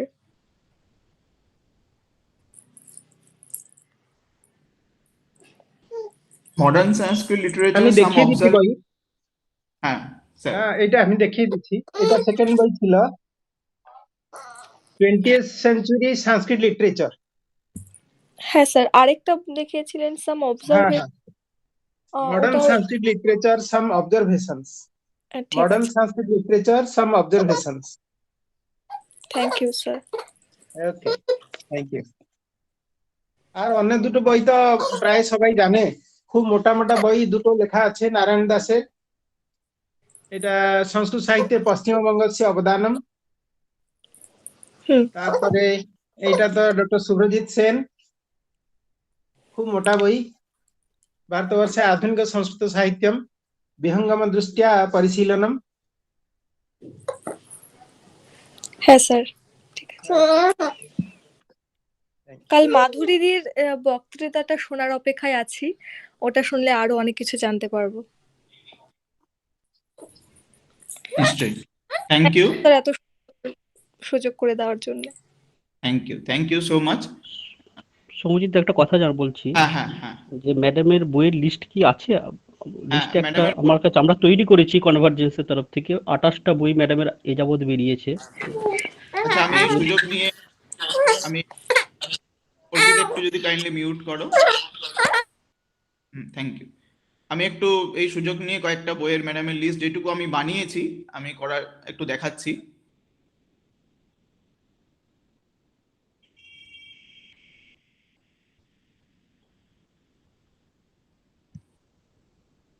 দেখা যাচ্ছে? হ্যাঁ যাচ্ছে। হ্যাঁ, দেখা যাচ্ছে। হ্যাঁ, প্রথম বইটা আমি একটু পড়েও দিচ্ছি। বাংলা বই যে কটি আমি পেয়েছি এর থেকেও বেশি আছে, আমি শিওর বেশি আছে। ও 28টা বলেছে, আমি 27টা এখনো পর্যন্ত জোগাড় করেছি, বা আমার কাছে যেগুলি রয়েছে। সম্পাদনা আধুনিক সংস্কৃত কাব্য, যদিও এটা ক্রোনোলজিক্যালি নেই, ইয়ার ওয়াইজ নেই, একটু আমরা মাফ করবেন। আধুনিক সংস্কৃত কাব্য, বাঙালি মনীষা শতবর্ষের আলোকে, আধুনিক সংস্কৃত সাহিত্য, যে অত্যন্ত ম্যাডামের অত্যন্ত বিখ্যাত হয়েছে বইটি, আধুনিক সংস্কৃত সাহিত্য, 1910 থেকে 2010, ছোট গল্প নাটক, প্রোগ্রেসিভ পাবলিশার্স থেকে বেরিয়েছে। কাব্য মীমাংসা, বিষ্ণুপদ ভট্টাচার্য, আশা করছি কালকে নিয়ে আপনারা শুনবেন, সংস্কৃত বুক ডিপো। গুরুনাথ বিদ্যানিধি, এনার উপরে ম্যাডামের বই রয়েছে। সম্পাদনা করেছেন নাটকলক্ষ্ণ রত্নকোষ, সংস্কৃত পুস্তক ভান্ডার থেকে। পঞ্চতন্ত্র দুবার বেরিয়েছে, 96, এবং তার স্যার যেমন ভাবে বলছিলেন না যে আরো কিছু ইনপুট পেয়েছেন, আরো আরেকবার উনি বার করেছেন দ্বিতীয় সংস্করণ। পণ্ডিত শ্রীজীব ন্যায়তীর্থে সারস্বত সাধনা, এটা একটা লেকচার ছিল, সেটা বই আকারে বেরোয়, সংস্কৃত সাহিত্য পরিষদে দেওয়া ওনার লেকচার। মহামহোপাধ্যায় হরিদাস সিদ্ধান্ত বাগীশের সারস্বত সাধনা, ম্যাডামের পিএইচডি থিসিস, যদিও ইংলিশে লেখা, থিসিসটি যদিও আপনারা দেখতে চাইলে পাবেন, ইনফ্লিপনেট বা যে শোধগঙ্গা রয়েছে সেখানে অ্যাভেলেবেল বইটি, বা থিসিসটি ম্যাডামের কালিদাস বাবুর কাছে ওনার করা থিসিস হরিদাস সিদ্ধান্ত বাগীশের উপরে ওখানে রয়েছে। তারপরে এটা বাংলাতেও বইটি পাবলিশ হয়েছে। শ্রীজীব ন্যায়তীর্থ উচ্চপিটক চর্বণম, এই বইটি ম্যাডাম পরে করেছেন। শ্রীজীব ন্যায়তীর্থের আরেকটা অ্যাব্রিজড ভার্সন এখানে দেখা যাবে। সিদ্ধেশ্বর চট্টোপাধ্যায় বুড়োদা, এটাও ম্যাডাম লিখেছেন, প্রথম যদিও লিখেছিলেন 2006 সালে সিদ্ধেশ্বর চট্টোপাধ্যায় ও তার রচিত অথকিম, পরে এটা আবার একটু বাড়িয়ে সুন্দরভাবে উনি আবার বার করেন। সীতানাথ আচার্য, যেটা ম্যাডাম বললেন, ইন্দিরা ম্যাডাম যে নিয়ে বললেন, সীতানাথ আচার্য কবি ও প্রাবন্ধিক। এছাড়া খুব রিসেন্টলি উনি বার করেছেন যে 3টি বই, মহাভারতের নির্বাচিত গল্প কিশোর কিশোরীদের জন্য, তারপরে শতবর্ষে কবি নিতানন্দ এবং বিদুষী বঙ্গালী রমা চৌধুরী, এই বইগুলি আছে। এছাড়াও ইংরেজিতে যে বইগুলি রয়েছে, যেটার কথা আজকে বারবারই বললাম, আমরা শুনলাম, 20th Century Sanskrit Literature, A Glimpse into Tradition and Innovation, A Study on চন্দ্রবংশম, এটি অত্যন্ত একটি অসাধারণ একটি থিসিস ওনার বলতে পারি, থিসিসই বলবো আমি। An unforgettable Sanskrit poem for a forgotten of a forgotten poet of Bengal, Chandrakant তর্কালঙ্কারের লেখা চন্দ্রবংশমের উপরে ওনার লেখা। এবং বারবারই বলতেন ম্যাডাম, আমার মনে আছে ওনার ক্লাসে, যে এই বইটি রঘুবংশের সঙ্গে তুলনার যোগ্য, এবং রঘুবংশের সঙ্গে তুলনাত্মক ভাবেই বইটি লেখা হয়েছে। এবং এই থিসিসের মধ্যে উনি রঘুবংশকে এক সাইডে রেখে চন্দ্রবংশকে অন্য সাইডে রেখে কিভাবে কম্পারেটিভ স্টাডি করেছে সেটাও দেখতে পাওয়া যাবে। এর জন্য উনি অ্যাওয়ার্ডও পেয়েছিলেন। এনসাইক্লোপিডিয়া অফ অ্যান্সিয়েন্ট ইন্ডিয়ান ড্রামাটার্জি, এই বইটিও উনি করেছেন, এটি দেখা যেতে পারে জয়েন্টলি। গঙ্গাধর কবিরাজের উপরে ওনার বই রয়েছে, খুবই ছোট বই, একদম ছোট, কিন্তু অত্যন্ত তথ্য নির্ভর এবং অত্যন্ত গবেষণার জন্য উপযুক্ত। অনেক এখান থেকে আপনারা ইনপুট পাবেন বা থিসিস লেখার রসদ পাবেন। 90th Century Indian Polymath in Oblivion, জিবি বলছুলের উপরে যে বইটির কথা আমাদের ত্রিপাঠীজি বলছিলেন, এই বইটি অত্যন্ত ছোট বই, বেশি বড় নয়, 50 পাতা মতন হবে বইটি রয়েছে। আমি কালকে পারলে বইগুলোর ফ্রন্ট পেজও দেখানোর চেষ্টা করব, একটা ছোট ভিডিও মতন করে দেখানোর চেষ্টা করব।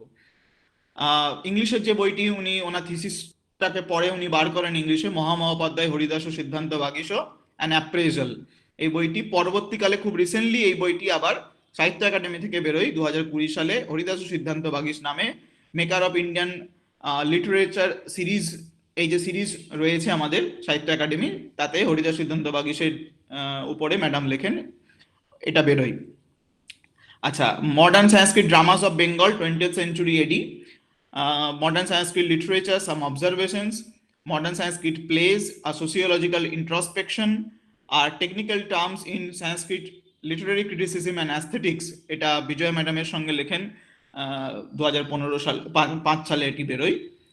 এই বইগুলি আমার জানা আছে, এর থেকেও বাইরে নিশ্চয়ই থাকবে, আমি শিওর যে আছে, যে কটি আমি পেয়েছি বা আমার কাছে আছে সেগুলো আমি দেখানোর চেষ্টা করলাম। কেউ চাইলে আমি নিশ্চয়ই এটা লিস্ট পাঠিয়ে দেবো। Thank you sir. কনভার্জেন্সের তরফ থেকে যে লিস্টটা বানানো হয়েছে সেটা কিভাবে পাওয়া যাবে? সেটা আমি তাহলে সৌম্যজিৎ সেন্ড করে দেব, আমি নিয়ে কালকে শো করব এখানে। তাহলে স্যার বলছি, বাংলায় ম্যাডামের বাংলায় যে বইয়ের নামগুলো দেখালেন সেগুলো যদি আরেকবার স্ক্রিন শেয়ার করেন আর কি। আচ্ছা, করছি। পোগরাজ কিছু বলবে? হাত তুলেছে পোগরাজ। আমি এটা একটা বিশেষ অফিসিয়াল লেকচার তুমি আজকে অর্গানাইজ করেছো, কিন্তু যেহেতু পুরোটাই একটু ইমোশনাল জায়গাতে গেছে, তুমি আছো এবং কনভার্জেন্সের সবাই রয়েছেন, ইন্দিরাদি রয়েছেন, প্রফেসর অরুণ রঞ্জন মিশ্র রয়েছেন এবং সুজিতদা রয়েছেন। আমার একটা প্রস্তাব, তোমরা বিচার করে দেখতে পারো, সেটা বোধহয় কনভার্জেন্সের প্ল্যাটফর্মের জন্যই খুব খুব উপযোগী হতে পারে, যে এবার থেকে যদি কনভার্জেন্স থেকে বছরে একটা নির্দিষ্ট দিন ঠিক করে রীতা চট্টোপাধ্যায় মেমোরিয়াল লেকচার একটা আয়োজন করা যায়। এটা তাহলে কেমন হতে পারে? আমার এটা প্রস্তাব রইল। Thank you madam. হ্যাঁ, খুব খুব ওয়াইজ একটা সাজেশন। আমার তো মনে হয় কনভার্জেন্স যারা অর্গানাইজ করছেন তারা এটা নিয়ে ভাবতেই পারেন। সুজিত, এটা করতে পারো। হ্যাঁ হ্যাঁ ম্যাডাম, আমরা এটা দিদির সাথে কথা বলে আমরা অবশ্যই, সৌম্যজিৎ দাস তো আছেই, আমরা যদি এটা ভাবতে পারি সেটা ভালোই হয়। খুবই ভালো হয়। আচ্ছা, আমি একটা কথা অ্যাড করতে চাইছি। এটা হয়তো তোমরা অনেকে জানো। আজকে রাধাবল্লভজি বলার সময় বলেছিলেন যে সংস্কৃত কাজ মানে ওই আমাদের কালিদাস ইত্যাদি সব বড় কবিদের, পুরনো কবিদের নিয়ে। কিন্তু রীতাদি আধুনিক দিকে এটা ফিরিয়েছেন। এইখানে একটা কথা মানে অনেকবার রীতাদির কাছ থেকে শোনা, দেখ আমি যে এই আধুনিক লেখালেখি নিয়ে যে এত ভাবি, এটার মূলে কি জানিস? কালিদাস বাবু আমাকে ধরিয়েছিলেন। চিরকালই কি সংস্কৃত সেই মানে ওই কবিদেরকে নিয়েই তোমরা করবে? আর এই যে এত এত লেখা হচ্ছে, এগুলো নিয়ে কেউ তোমরা ভাববে না? তো ওই কথাগুলো, এটা কিন্তু আমি একাধিকবার রীতাদির কাছে শুনেছি যে কালিদাস বাবুর প্রেরণা একটা কাজ করেছে রীতাদির মধ্যে, এবং সেটা উনি একেবারে মানে ভেতরে গ্রহণ করে নিয়েছিলেন এবং সেটা করে গেছেন। কিন্তু প্রথমত কিন্তু কালিদাস ভট্টাচার্যের এই এই কথাগুলো ওকে খুব বেশিভাবে টাচ করেছিল। এটা আজকেই মনে হয় বলার সবচেয়ে ভালো দিন, তাই বললাম। সৌম্যজিৎ দা, আনমিউট করো।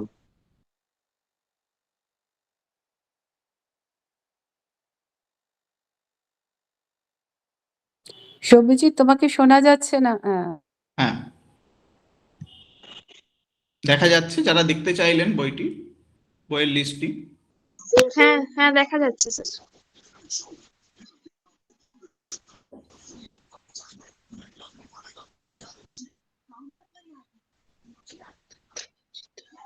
একদমই তাই, কালিদাস বাবুর কথা, বিষ্ণুপদ ভট্টাচার্য স্যারের কথা ম্যাডামের ক্লাসে, এখানে পোখরাজ আছে, মাধুরী আছে, শ্যামল আছে, যারা ম্যাডামের পুরনো ছাত্রছাত্রী আমরা রয়েছি, তারা একাধিকবার শুনেছি।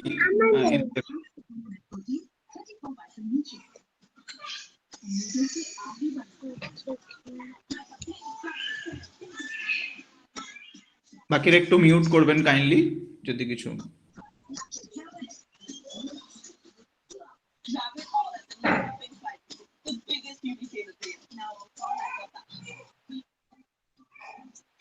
ঠিক আছে, আমি লিস্টটি দিয়ে দেবো, যদি কারোর দরকার হয় আমার সঙ্গে যোগাযোগ করবেন, আমি লিস্টটি পাঠিয়ে দেবো। আমার মনে হয় আচ্ছা, আপনার সঙ্গে কিভাবে যোগাযোগ করব? ওই ব্রোশিওরতে আপনার নাম্বারটা আছে না? হ্যাঁ, ব্রোশিওরের নাম্বার আছে, ওর মাধ্যমে করা যাবে। ঠিক আছে, ঠিক আছে, থ্যাংক ইউ। ঠিক আছে, প্রফেসর অরুণ রঞ্জন মিশ্র স্যার এবং প্রফেসর ইন্দিরা চ্যাটার্জি ম্যাডামের কাছ থেকে অনুমতি নিয়ে আজকের আমাদের এই আলোচনা চক্র এখানেই তাহলে আমরা শেষ করতে পারি, ম্যাডাম স্যার যদি অনুমতি দেন।